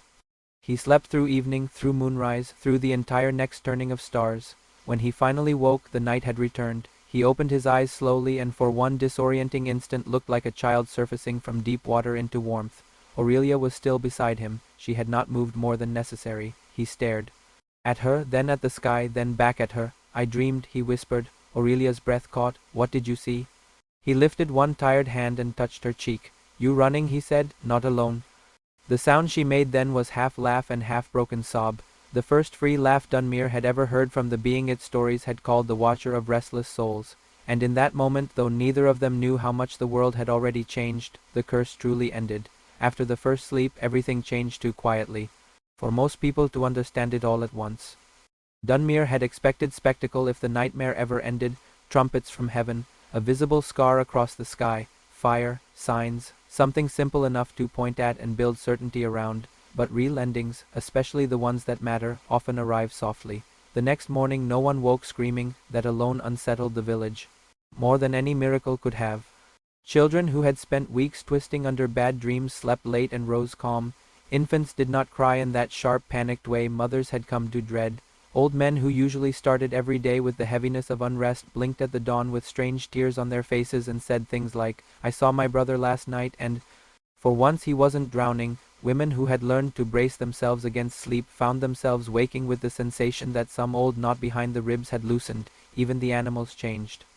Dogs stopped barking at empty corners after sunset. Horses no longer shied from the north path. Cows settled easier in stalls. The whole valley seemed to exhale through fur, feather, roof beam, and root. Yet peace did not erase shame. If anything, peace made shame easier to hear. The villagers remembered enough of that starless night to feel the shape of what had happened to them. Not every detail, dream work resists clean recall, but enough remained: silver grass under a torn sky, the Centaur woman burning through old light to protect them, a lion standing on the lake with one human eye and one gold one.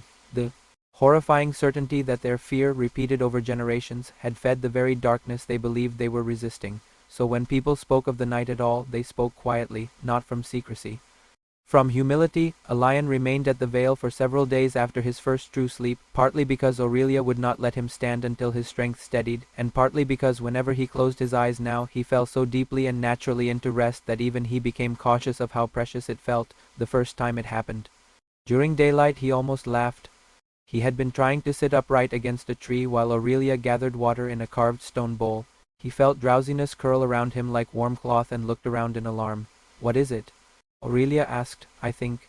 He frowned, astonished. I think I'm about to sleep again. Something soft and bright crossed her face. Then sleep. He looked at her as if she had said something absurdly luxurious. You say that like it's easy. For everyone else it has always been. He let out a breath that could have become a laugh or a sob and leaned back against the white bark. Stay where I can see you. I will. He woke some time later with sunlight angled differently across the grass and Aurelia still there, watching the lake. That ordinary continuity sleep, waking and finding the world still intact shook him more than surviving the hush had. All his life, unconsciousness had been a door locked to him. Now it opened with terrible gentleness, and on the other side there was not annihilation, there was dream. The dreams themselves fascinated and frightened him. They came vivid at first, as if his mind, denied release for so long, had stored up years of unprocessed symbols and was now spending them lavishly. He dreamed of cedar roots threaded through stars, of rooms beneath the lake where every lost thought waited to be named, of himself. As a child running alongside Aurelia through endless moonlit grass, not because he was becoming the stolen child she had once loved, but because some part of his psyche was trying to heal through image what waking life had suffered through fact. He did not tell her every dream, but he told her some, and every time he did, she listened with a concentration so intent it felt almost reverent. It was one of those afternoons, light rain falling in silver threads beyond the tree line, the vale smelling of wet leaves and soft earth, when a lion realized Aurelia had changed in ways deeper than his own new ability to sleep. She looked more mortal, not weaker, not diminished, but touched. The silver brightness under her skin had grown subtler.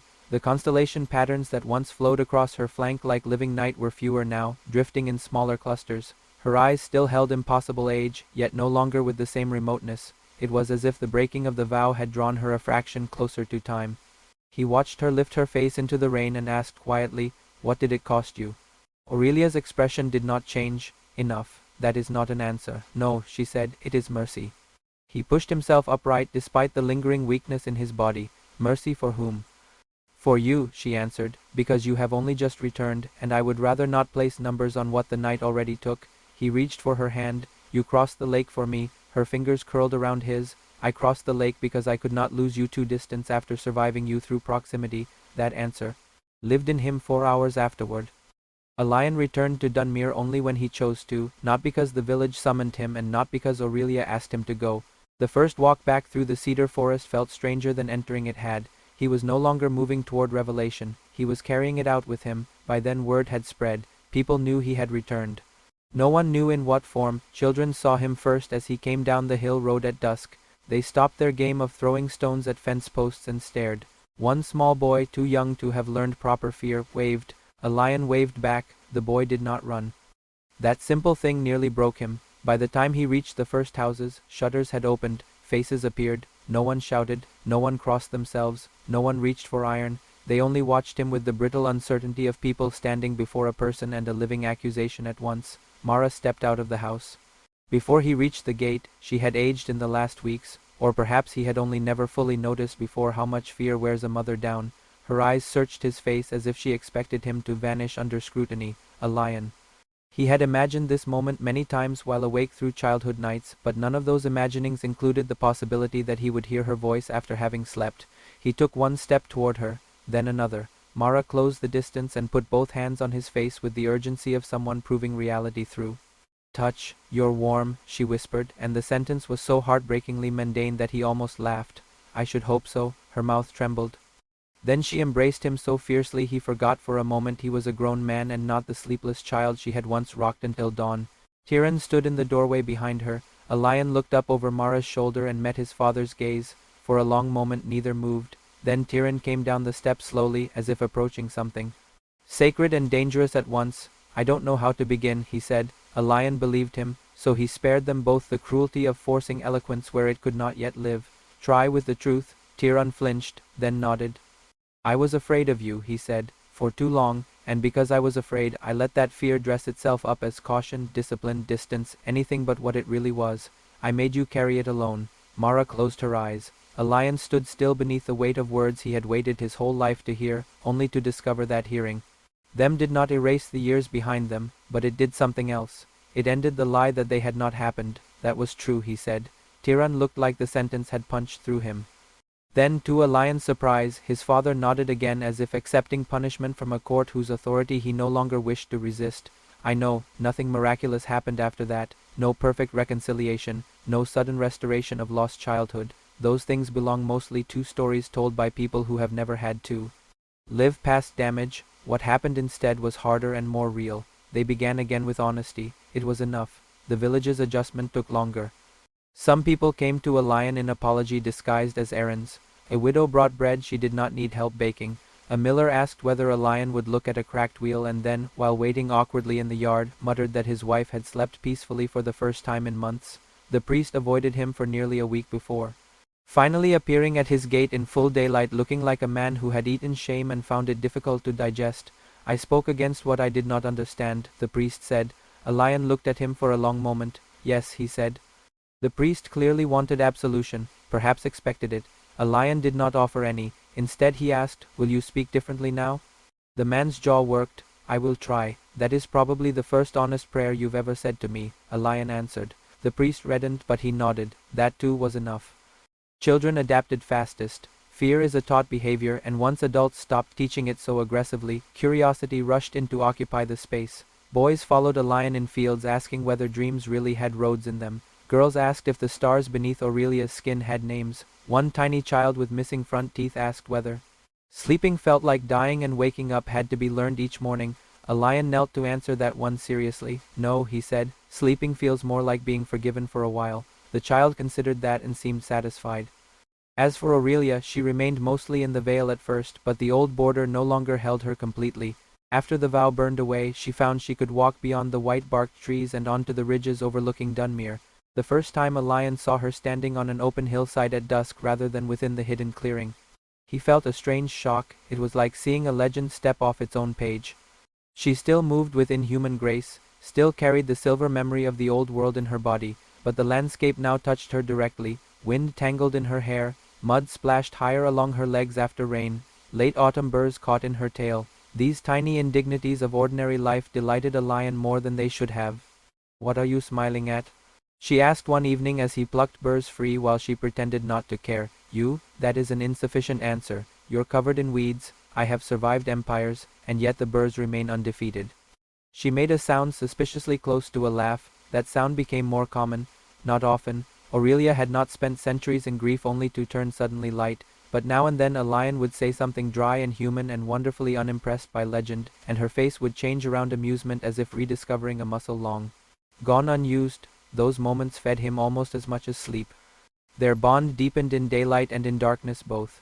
Night no longer belonged only to longing and secrecy. Now they could sit together beneath open stars without the whole world hanging on what revelation waited before dawn. Sometimes they spoke for hours about dreams, mortality, history, the strange foolishness of people, the resilience of memory. Other times they said very little and simply inhabited the same silence, which for a lion felt miraculous enough. To be near someone and not have silence mean distance. That was a gift he had never expected to receive. Eventually desire, which had always lived beneath everything else, stopped pretending it was patient. It happened in no dramatic thunderclap, only a quiet evening. The first truly warm night of spring had settled over the vale. The air smelled of damp grass and early blossoms. Fireflies trembled near the trees like embers too gentle to burn. A lion had fallen asleep beside the lake at twilight and woken after moonrise to find Aurelia standing in the water, silver light moving over her body. He watched her for a long time, not hidden, not ashamed. When she turned and saw him looking, neither of them spoke. The silence carried recognition. She walked from the lake slowly, water streaming from her flanks. Moonlight traced the planes of her face, the strength in her shoulders, the vulnerable humanity above the impossible grace of her lower body. A lion rose. His heartbeat was suddenly loud enough to make speech feel irrelevant. Aurelia stopped close enough that he could feel the warmth of her. You should sleep more, she said softly. I intend to. A hint of amusement touched her mouth. That isn't what I meant, I know. She lifted a hand and touched his chest, right over the place where the wound had once lived broken and where now something steadier and stranger moved beneath his heartbeat. You are still recovering, so are you. Her golden eyes lifted to his. Yes, the honesty of that made the distance between them impossible to maintain.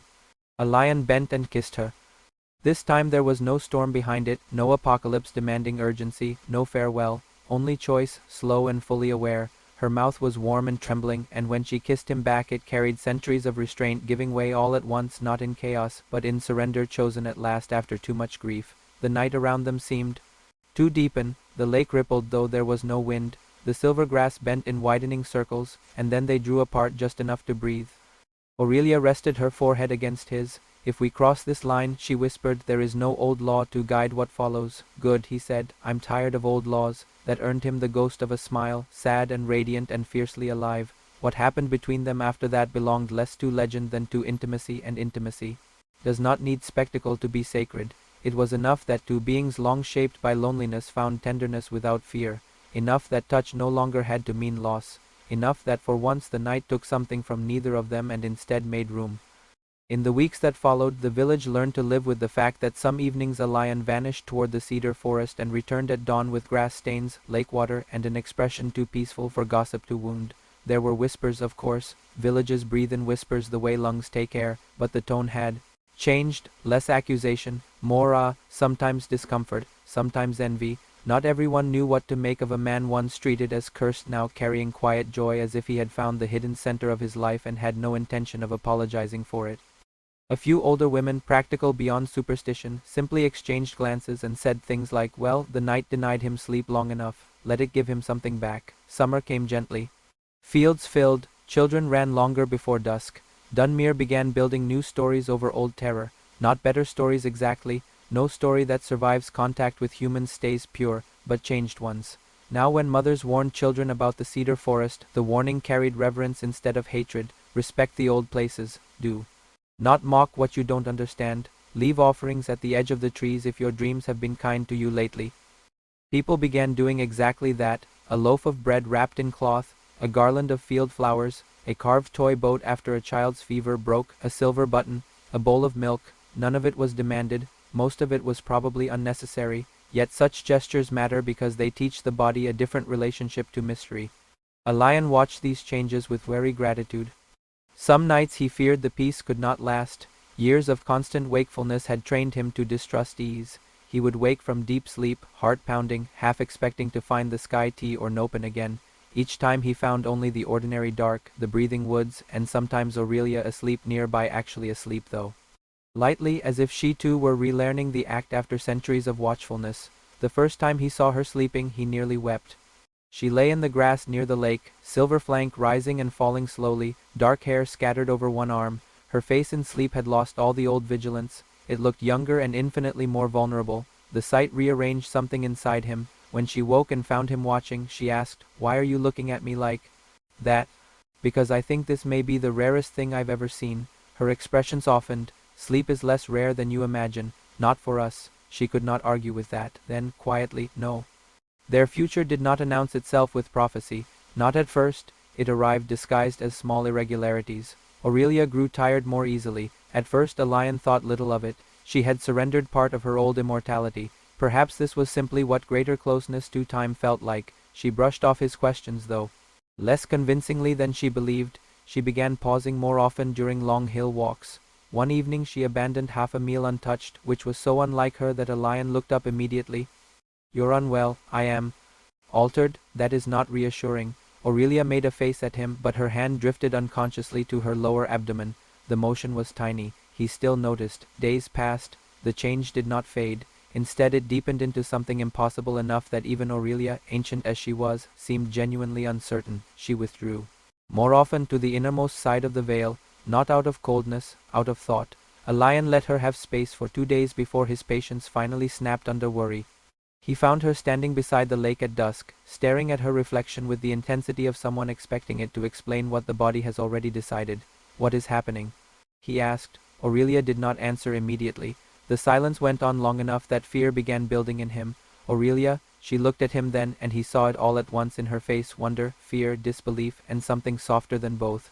"I do not know the rules anymore," she said quietly. "That is becoming a theme." A weak smile touched her lips and vanished. She drew one slow breath. "For centuries my people believed certain crossings between worlds could not lead to life. Too much difference, too much old law, too much fracture." A lion's pulse stumbled. He stared at her hand where it had again come to rest against her belly, then at her eyes, then back to the hand. The realization hit in stages, each one harder than the last. "Aurelia." She nodded almost imperceptibly. For one suspended moment he could not think, speak, or even fully breathe. The world around him seemed to recede, leaving only the lake, the twilight, her face, and the impossible new future opening between them. "You're certain?" "No," she said, "but I am certain enough to be afraid." That honesty snapped him back into motion.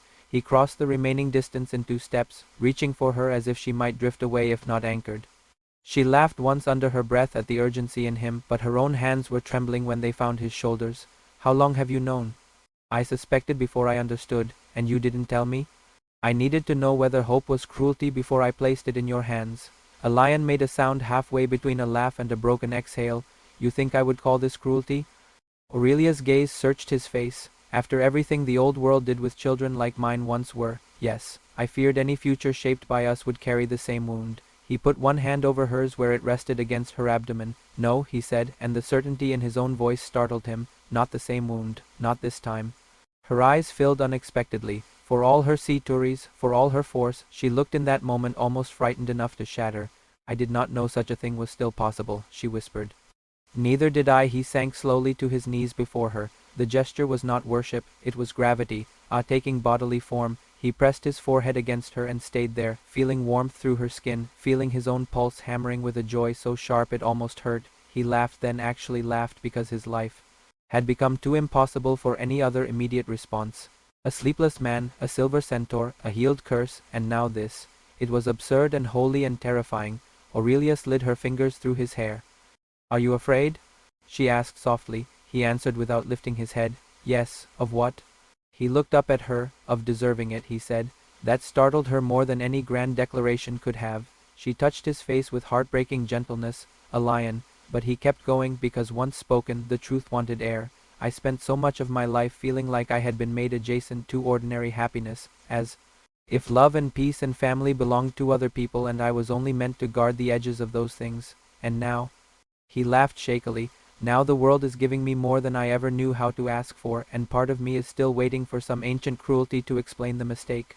Aurelia's expression changed with deep understanding. She lowered herself enough to be closer to his height and said, "Then listen to me very carefully. There is no mistake here." The certainty in her voice cut clean through the old distraught in him.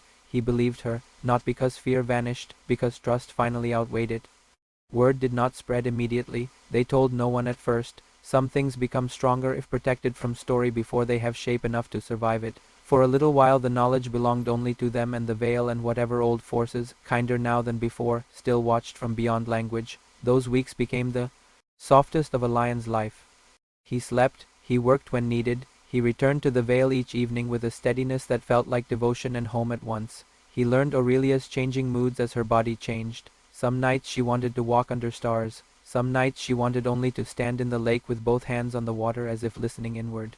Sometimes she spoke of the future in cautious fragments. Sometimes she avoided the future altogether, overwhelmed by the audacity of having one.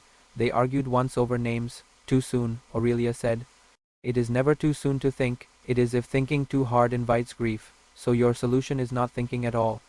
"My solution," she replied dryly, "is remembering that ancient powers enjoy making fools of those who assume certainty." A lion grinned. "Then I will prepare several names and let uncertainty choose." That did earn a real laugh.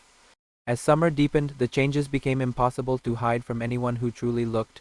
Mara was the first to understand. Mothers miss little, and she had already learned not to pretend the strange was impossible simply because it was strange. She cornered a lion one afternoon while he was repairing a fence. "You've been smiling too." "Yourself for days," she said. "That is a crime now." "It is suspicious." He set down the hammer and gave her a look. Mara crossed her arms. "And you've been bringing twice as much food toward the cedar path." He tried briefly to look innocent. Mara snorted. Then, more softly, "Is she well?" The question held so much care that he stopped trying to dodge it. "Yes." A pause. Then his mother's eyes widened by the smallest degree, and she lowered her voice instinctively even though no one stood nearby. "Oh," she said. He could not help smiling. Mara stared at him another second and then did the most practical thing imaginable. She began listing foods she thought might help. More oats, honey if she can bear sweet things, fresh greens, and if she starts feeling sick in the mornings. A lion blinked. "You're not shocked?" Mara gave him a look only mothers can produce. "Of course I am shocked, but I was also shocked when you never slept, and life did not ask whether I preferred ordinary. It simply placed you in my arms and expected me to love you. I assume this is much the same." That answer sent him very nearly into tears, though he managed to disguise it as a cough. Tiran needed longer. When he finally understood, his first reaction was not outrage or fear but pure, speechless bewilderment. He sat down heavily on an overturned bucket outside the shed and stared at a lion as if trying to recalculate everything he knew about nature. After a long silence he asked, "And this is possible?" A lion thought of all the things their lives had already survived. "It appears so." Tiran rubbed a hand over his face. "I don't know whether to pray or apologize to the entire universe. You could start with being happy for me." His father looked up. And for the first time in a lion's memory, the man laughed without strain around him. "I am," Tiran said. "I am just still trying to catch up." Dunmere learned in stages. Some people gossiped. Some were scandalized for exactly half a day before curiosity and wonder swallowed scandal whole. Some older villagers nodded as if the old stories had always left room for this possibility, and younger people were simply too arrogant to notice. Children predictably found the whole thing marvelous and immediately began inventing games involving silver foals, dream lakes, and heroes who could walk through sleep. The village did not become perfect. Nothing human does. There were still fearful glances, still muttered speculation, still a few who insisted nothing good ever comes from crossing old boundaries. But they were fewer now, and more importantly, they no longer set the tone. Wonder had gained ground against fear, not absolutely enough. By early autumn, the story had already begun transforming into legend while the people inside it still lived ordinary days. Traveling peddlers carried exaggerated versions to nearby settlements.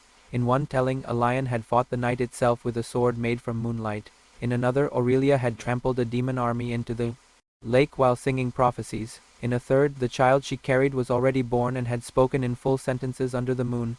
A lion hated all of those versions. Aurelia found his irritation amusing. "You object to the singing prophecy version most strongly," she observed, "because it is insulting to your character." "My character?" "You would never sing during battle." She looked at him with mock solemnity. "You know me well." "I'm trying." She nudged him lightly with her shoulder. "Then accept this now. Stories never survive people intact. They survive feeling." That stayed with him. He began hearing villagers retell parts of the truth in forms he hardly recognized, and instead of bristling every time he tried to listen for the emotional core, fear becoming reverence, isolation becoming wonder, a cursed life becoming a meaningful one, perhaps that was enough to let stories distort the details. As the leaves turned, Aurelia's pregnancy became not just real but undeniable. The veil itself seemed to respond. The silver lake grew calmer, certain flowers bloomed out of season near the shore, animals approached her with a new kind of quiet, as if sensing some old impossible equation in the world had balanced itself at last. One evening a lion found a fox sleeping near the place where Aurelia had been resting all afternoon. That seems significant, he said, or the fox is merely rude. It's asleep, exactly. He sat beside her and watched the fox breathe. Then his expression softened. Do you ever think about what this means? All the time, I mean beyond us. Aurelia was quiet for a while. Yes, she said at last, it means the fracture did not only close, it changed what was possible. He looked at her. The old laws were built around fear, separation, guarded thresholds, punishments for crossing. What happened to us was not sanctioned by any of that. It happened after healing, after choice, after grief was denied dominion. That matters. He considered that, then, so our child is proof.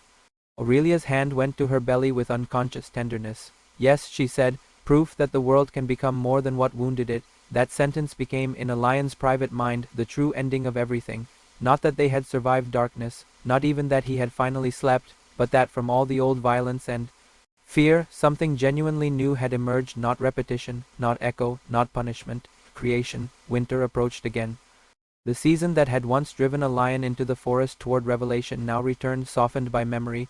Snow touched the edges of the hills, frost silvered the fences, chimneys smoked over Dunmere, and in the vale, where winter never fully ruled, a lion and Aurelia stood together beside the lake and watched their reflections ripple man. Centaur and the unseen future between them. Sometimes he still woke afraid, sometimes she still went silent with old grief. Healing, he learned, does not erase history. It changes the authority history has over the present. There were nights when he reached for her out of certainty and nights when he reached for her because some sleeping terror had brushed him and he needed reminding that the world had changed. She understood both. Sometimes she woke from dreams too old ones, not always about Ceylon directly, but about pursuit, about arriving too late, about helplessness sharpened by memory. On those nights a lion held her until dawn. He never treated her ancientness as immunity. That may have been one of the deepest reasons love survived them. He did not romanticize her suffering into myth. He met it as suffering. By the time the first heavy snow fell over Dunmere, the villagers had fully accepted two things they once would have burned one another for saying aloud, that the centaur of the Cedar Vale was real, and that she had become part of their future. People left more offerings now, not out of fear but gratitude. A carved cradle appeared one morning near the forest edge, made by the blacksmith who had once dreamed rust in his hands. A seamstress left a blanket stitched with stars and white grass. Children left bundles of bright pebbles, berries, and once, inexplicably, a frog in a basket. A lion laughed for an entire minute over the frog. Aurelia, hand over her belly, looked at the basket and said with perfect seriousness, perhaps it is a blessing in amphibian form. Perhaps the child is already receiving tribute from fools. Then it is unquestionably ours. That made him laugh harder. In time, those little acts of village awkwardness became part of the story's warmth. People did not know exactly how to honor the impossible, so they offered what they had: bread, cloth, woodwork, wonder. It was clumsy and deeply human. A lion loved them for trying. As for himself, he changed in ways subtler than anyone could have predicted. Sleep softened him, not made him weak, softened him. The hard edge of perpetual wakefulness left his face. He laughed more easily. He startled less. He stopped moving through life like someone waiting for attack. Yet some part of the threshold remained visible. In him, his dreams still carried messages at times. His presence still calmed frightened children. Now and then he would wake knowing something before it happened: a storm, a birth, a death, a visitor on the road. The villagers came to accept this too, not as a freak gift, as part of who he had become after healing. The priest eventually began saying in sermons that there are mysteries God does not remove because their purpose is not to be removed but understood properly. Many suspected he had borrowed the line from a lion and merely polished it into church-safe language. A lion did not mind. One dusk near the end of winter, a lion and Aurelia stood on the ridge above Dunmere watching the village lights come on one by one. Do you ever miss what you were before me? He asked. Aurelia considered for a long time. Yes, she said finally, and no. He waited. I miss the scale of it sometimes, the old width of my seeing, the sense of time being less urgent, the other beings who are gone now, certain songs, certain roads that no longer exist, and the no. She looked at him, then down at the village, then at her own body carrying impossible life. I do not miss being untouchable, she said. That answer left him silent, because he knew what she meant. Untouchability looks majestic from a distance. Up close it is often only loneliness granted dignity by myth. They stayed on the ridge until stars appeared. Then a lion said, I used to think the night hated me. Aurelia's expression softened, and now? He slipped an arm around her where he could, leaning into her warmth against the cold. Now I think it was just waiting to introduce itself properly. For a while she said nothing. Then, in a voice low enough that it felt like a blessing spoken into the seam between worlds, she answered, It chose well. In later years, when the child had been born and stories had spread so far that travelers arrived in Dunmere just to ask where the silver veil lay, old people would tell the tale differently depending on what they believed mattered most. Some began with the sleepless child and the terror he caused. Some began with the hidden lake. Some began with the starless night and the battle for every dreaming mind. Some, especially women who had buried too much and survived too long, began with Aurelia waiting by the water after losing everything once and daring to hope again despite all reason. But the truest tellers, the ones who understood what made a story live beyond spectacle, always ended in the same place. They said there was once a man the night could not claim and a centaur woman the centuries could not break. They found each other where sleep and sorrow met. They walked through horror. They refused to become the monsters their pain could have made them. And because of that refusal, a wound that should have devoured generations instead became the place where something new was born. Not just a child, a future. Winter passed slowly, as all important winters do.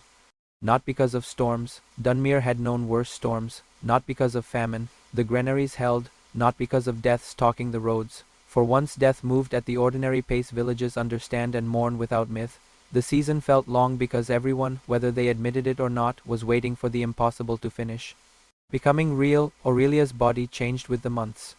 Even now, when the snow had begun melting off the lower hills and the roads ran thick with grey slush by afternoon, a lion still found himself stopping sometimes just to look at her in quiet disbelief. The life within her had made subtle adjustments to the way she moved. There was more deliberateness in the placing of her hooves over uneven ground, more moments when she chose stillness over speed, more pauses by the lakeshore with one hand resting low as if listening through touch. Nothing about it diminished her. If anything, it made her seem more powerful in a form no story had taught men to value properly. The old legends loved battle brightness, moonlit running, impossible distance. They did not speak nearly enough about the ferocity of creation, about what it means for a body, especially one touched by myth, to choose vulnerability and carry future inside itself anyway. A lion noticed. He noticed everything. When she grew tired earlier than usual, he noticed. When certain foods she once liked suddenly made her turn away, he noticed. When her dreams became more vivid and she woke with that look in her eyes, one part wonder, one part fear, one part memory he could not follow, he noticed that too. What was it? He asked her one dawn after she woke before sunrise and stood staring at the lake. She was silent long enough that he thought she might not answer. Then she said, I dreamed of a field I have never seen. That sounds harmless. It was full of children. He moved closer, alive. Aurelia gave him a look that said she understood the cruelty of the question and forgave it. Yes, alive, running. Something in her voice made his chest tighten. That frightened you? It should not have, she said, but I have spent so long associating children with prophecy, danger, theft, and grief that simple joy still feels like something the world might revoke if I trust it too quickly. He stood beside her without speaking. Then he reached for her hand. She took it. Maybe, a lion said quietly, that is why you were given the dream, not to promise safety, only to remind you that your mind can still imagine joy without punishing itself for the attempt. Aurelia looked at him for a long while after that. Then, very softly, she said, You make difficult things sound survivable. I had to learn. Somewhere, the village for its part became increasingly unbearable in the specific way villages do when they are trying very hard not to be obvious about being deeply interested in someone else's life. No one wanted to ask direct questions. Everyone wanted answers. Mara pretended not to hover and failed spectacularly. She took to sending food toward the cedar path under increasingly transparent excuses. Too much broth made, extra dried fruit, fresh oatcakes, honey from the west hives because someone might need the strength. Tyran, less verbal about concern, started repairing things around a lion's old room despite the fact that a lion rarely slept there now. It was as if he needed to build usefulness somewhere near the shape of this impossible future. Children were worse. Or better, depending on one's tolerance for unfiltered curiosity. A group of them intercepted a lion near the well one afternoon. Is the baby going to have hooves? One demanded immediately. Will it be born at night? Asked another. Can it talk to dreams already? Asked a third. A tiny girl with hair full of burrs stared up at him solemnly and asked, if it cries, will the stars come down? A lion blinked. I have no idea, he said honestly. The girl seemed pleased by that answer. Word of the story had spread beyond Dunmere by then, changing shape with every mile. Traders passing through brought gossip from neighboring valleys. A sleepless man had married the spirit of the woods. A silver beast had seduced a village curse and was now carrying a child that would either bless the land or drown it in prophecy. A dead god of dreams had been defeated near the cedar line. The lake had spoken. The stars had fallen. Half the stories barely resembled truth. Some didn't resemble truth at all. A lion resented them less than he once would have. He had finally come to understand what Aurelia meant when she said stories preserve feeling better than detail. Travelers arrived asking for spectacle, but what held Dunmere together now was not spectacle. It was the memory of surviving fear and being changed by it. Still, not everyone who heard the rumors came in innocence. Spring leaned toward summer when the first unwelcome riders appeared on the southern road. They came wearing the crest of a lord from 2 valleys over, a man named Oronvale, who had built his reputation by collecting curiosities, relics, and people he believed useful. He kept seers if they pleased him, hanged them if they failed him, and funded priests or occultists according to whichever promised advantage that season. Men like Oron always survive in half-civilized regions because they understand how to make ambition look orderly. His riders claimed they were merely passing through. No one believed them. By dusk they had already asked 3 separate people where the cedar forest lay and whether the mare spirit could be called forth by ritual. When a lion heard this from Tiran, something old and cold tightened in him at once. Did you tell them anything? Tiran looked almost insulted.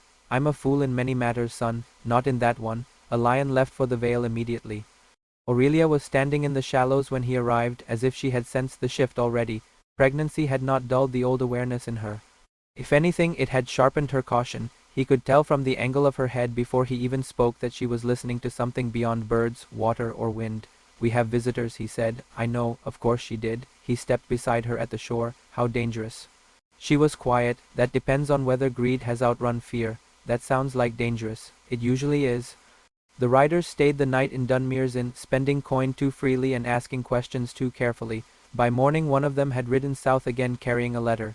The village did not need prophecy to know what that meant, or Unveil was coming. Fear spread quickly, but it was no longer the old fear, not of a lion, not of Aurelia. This was ordinary human fear of power, wealth, and men who think ownership can solve mystery. The priest suggested they deny everything. Mara said denial would not survive a lord's soldiers. A few villagers argued that perhaps if Oren only saw the veil from a distance, perhaps if he were offered old records or standing stones or some lesser wonder, he might lose interest. No one truly believed that either. A lion listened to them all in the square, feeling the old threshold sense in him stir, not danger exactly, pattern. The kind of pressure that comes before a wound is tested. Finally he said he wants a story he can own. The square went quiet. Tyran asked, and if he cannot? Then he will try to own the people inside it. That ended debate. Dunmere had once nearly burned Aurelia out of fear. Now, in a way none of them could have imagined years earlier, they began preparing to protect her. Not because they thought themselves capable of defending a mythic being through force, because the act of choosing mattered. Blacksmiths checked old blades, farmers hid grain and tools in case soldiers tried to seize them. Women arranged safe places for children if violence reached the village. The priest, perhaps desperate for redemption or perhaps finally sincere, gathered the oldest written fragments. He could find about threshold protections not designed to dominate but to obscure. When he brought them to a lion, he did so without swagger. These may be nonsense, he admitted. A lion took the stack of copied texts. You're learning. The man almost smiled. Oran Vale arrived 3 days later. He came with 12 riders, 2 wagons, a household scribe, and the kind of smile that lands on a face before cruelty but likes to dress itself as courtesy. He was neither especially old nor especially young, handsome in the polished way men become handsome when mirrors and obedience have shaped them too long, rings on 3 fingers, a fur-lined cloak too fine for the road, eyes that calculated before they looked. He asked for a lion immediately. No one answered immediately. That small act of delay pleased a lion more than it should have. When they finally met in the square, Oran looked him over with open fascination. So you are the sleepless one. Not any more. The Lord's smile sharpened. Pity. That was the rarest part. I suspect your understanding of rarity is one reason people warn one another. When you travel, a few villagers nearby lowered their heads, concealing startled amusement. Oran's expression barely twitched. I have heard extraordinary things about your forest, he said. and about the woman who lives there. Aurelia, a lion said, not letting him keep her nameless, or unconsidered that, then nodded lightly. Aurelia, he spoke the name as one might inspect a gemstone for flaws. I should like to meet her. No, the refusal came so quickly and calmly that the square itself seemed to take confidence from it, or looked almost intrigued. You answer on her behalf? I answer on behalf of anything you mistake for property. Several soldiers shifted their hands toward sword hilts, or unlifted one finger, and they stilled. Careful, he said mildly, I have not come as an enemy. Men who come with scribes and soldiers rarely arrive as friends. That earned a small laugh from the lord. You are more interesting than the stories, and you are exactly as interesting as yours. For the first time irritation showed, it vanished quickly, or untried another angle. I collect truths the world is too frightened to preserve properly, creatures, relics, knowledge. If this Aurelia exists as described, she belongs in records beyond a village like this. Belongs, a lion heard several people inhale sharply around him. She belongs nowhere she has not chosen, he said. Oren's smile faded a fraction. Then perhaps I should ask her myself. No, said a new voice. Every head turned. Aurelia stood at the edge of the square. No one had seen her enter. Perhaps she had simply walked in silence from the cedar line while all eyes were fixed elsewhere. Perhaps the village still had not fully learned how old beings move when they wish to. She carried herself differently now than she once would have before strangers. More grounded, less spectral. Her body was visibly changed by pregnancy, though not in any way that diminished the power in her presence. If anything, the sight made her more formidable, the impossible made undeniable or unstared, not with reverence. With acquisition, a lion felt the shift in him instantly and hated him for it. Aurelia's gold eyes held the lord in a gaze colder than winter water. You have asked, she said. The answer is still no to his credit, or did not gape. He bowed shallowly instead.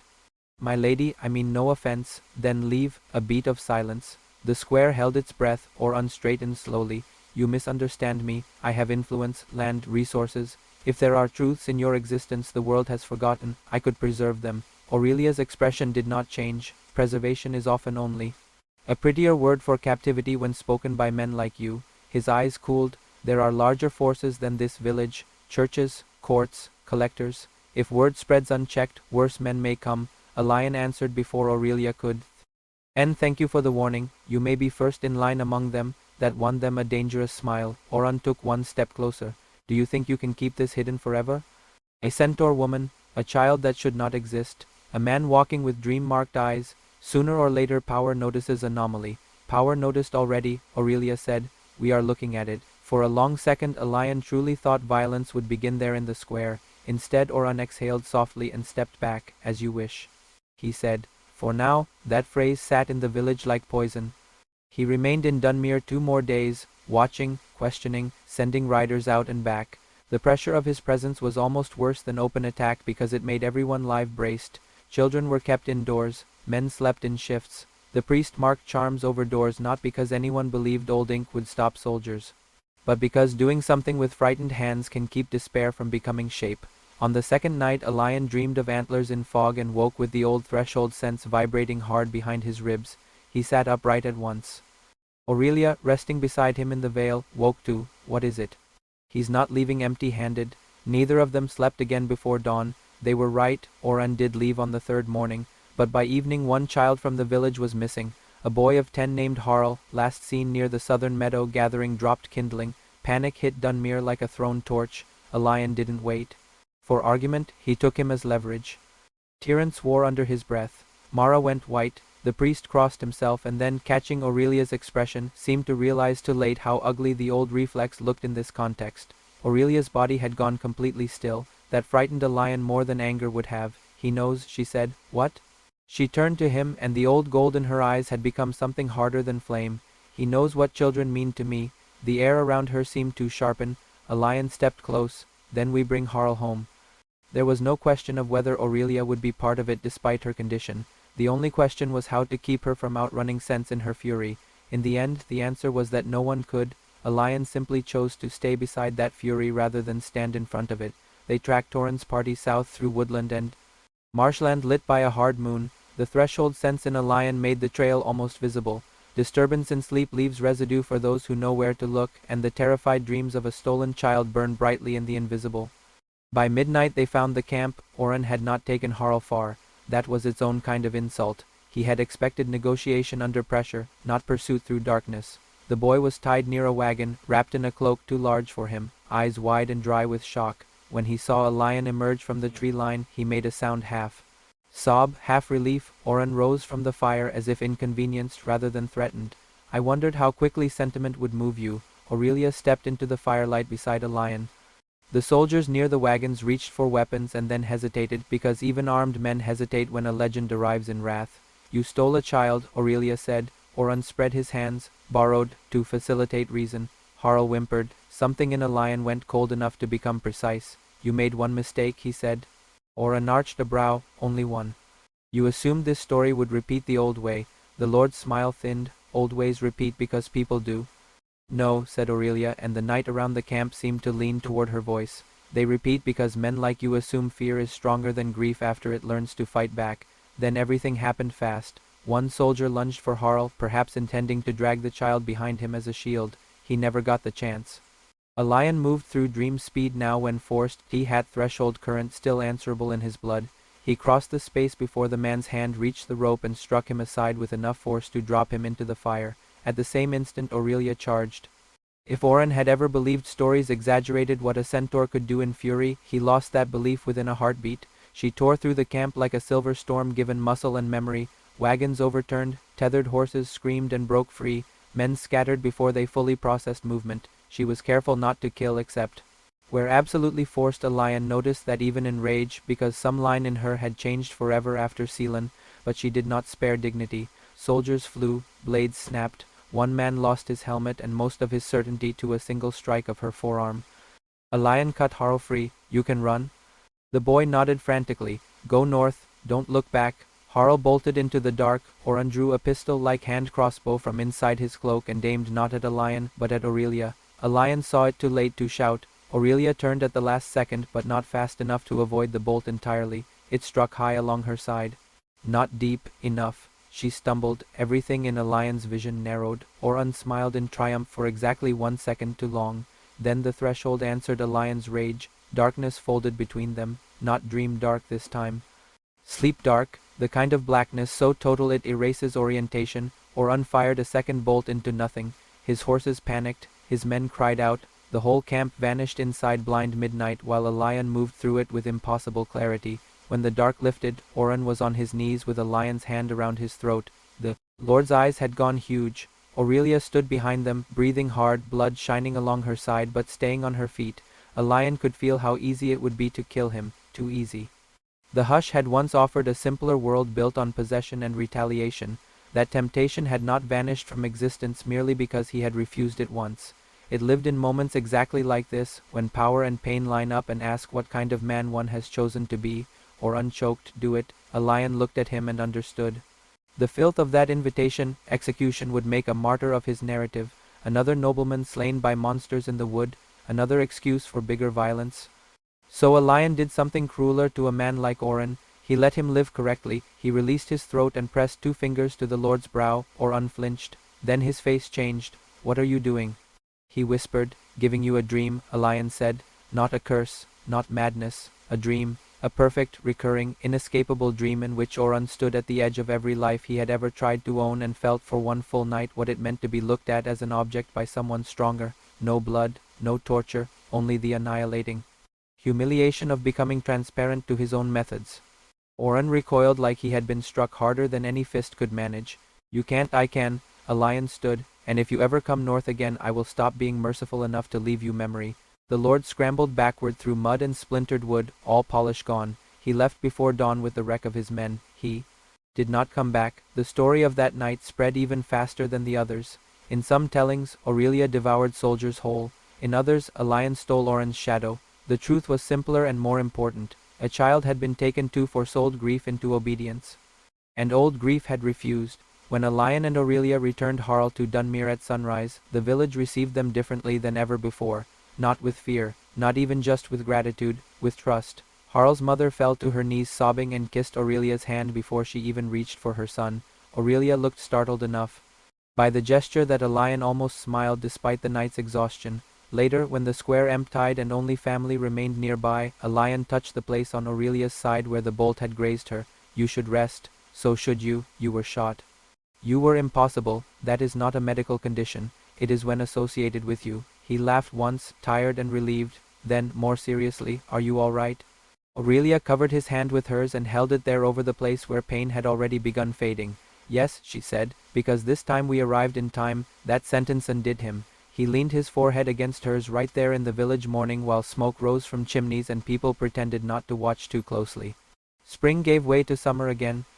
By then no one doubted the child's coming would alter more than one family. The question was how far the alteration would reach. A lion felt it in dreams first. The nearer the birth came, the more the valley's nights changed around them. People slept deeper. Old recurring nightmares broke off mid-pattern and did not return. Children, who used to wake frightened, began dreaming of silver meadows and warm rain instead. Once an entire household reported the same dream of standing in dawn light while hoofbeats sounded somewhere joyful and unseen just beyond a hill. Aurelia said very little about these things, but a lion knew she noticed them too. The old threshold beings, whatever remained of them in silence or memory, seemed to be leaning close, not in judgment, in witness. When labor began, it began under a storm, not a violent storm, a summer storm heavy with heat and waiting. Clouds rolled over the cedar line by late afternoon. Thunder murmured at long intervals as if the sky itself were pacing.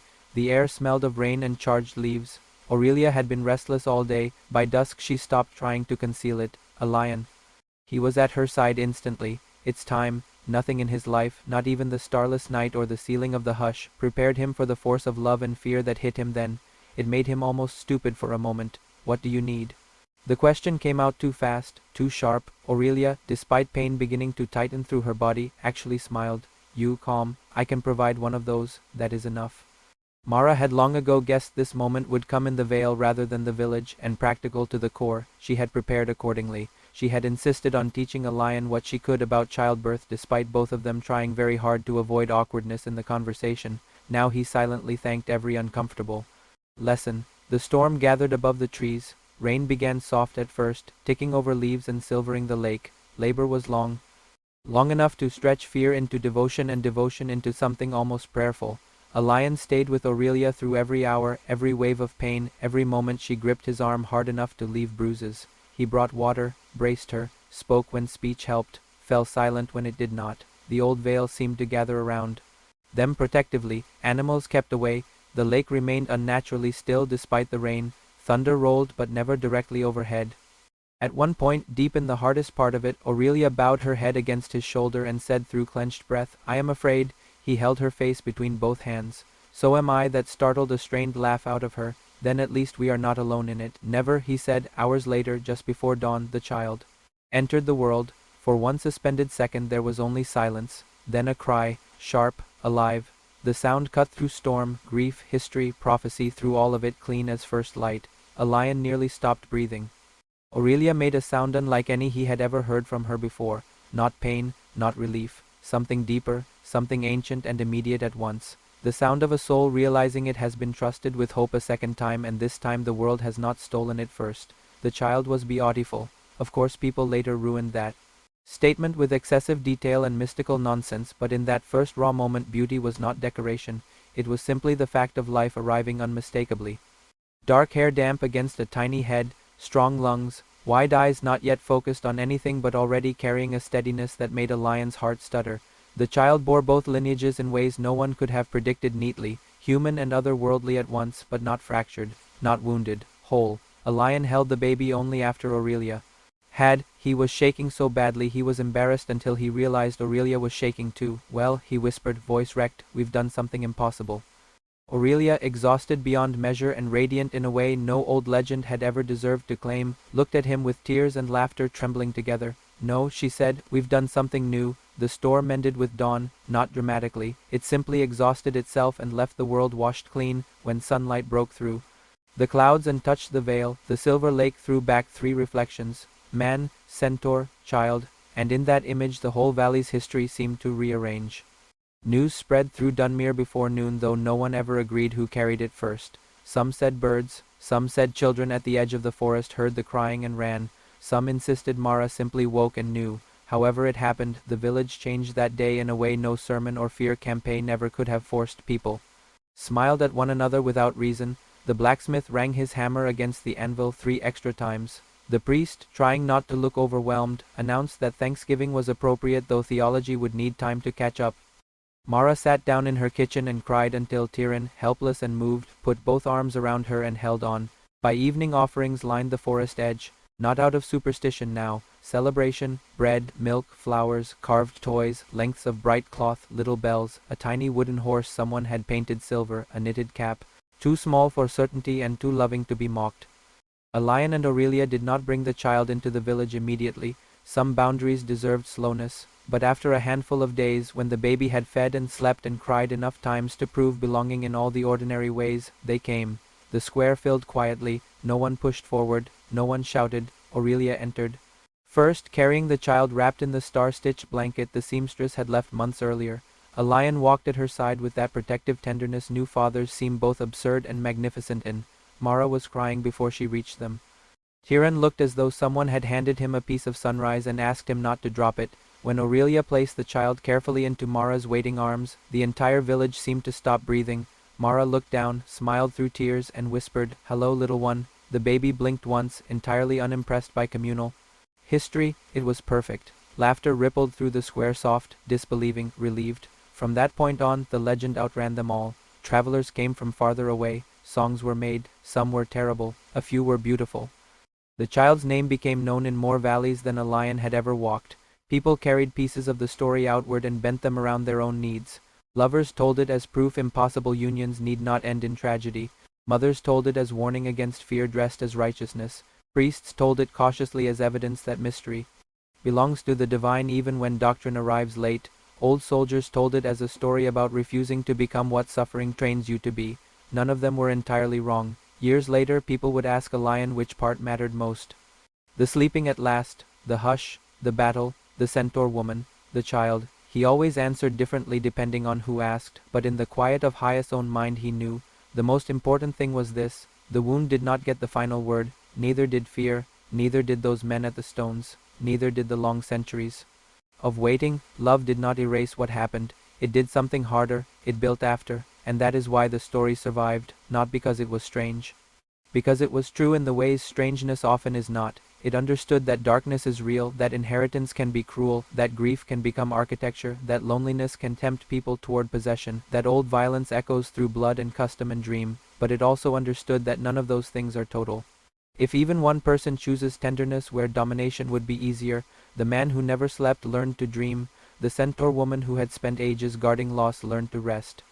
Their child entered a world not healed completely, but healed enough to be worth entering, and the valley where once a terrified village tore a child between worlds became, at last, the place where worlds met without violence. So if old people in Dunmere still tell the tale by winter fire, they do not end with the battle anymore.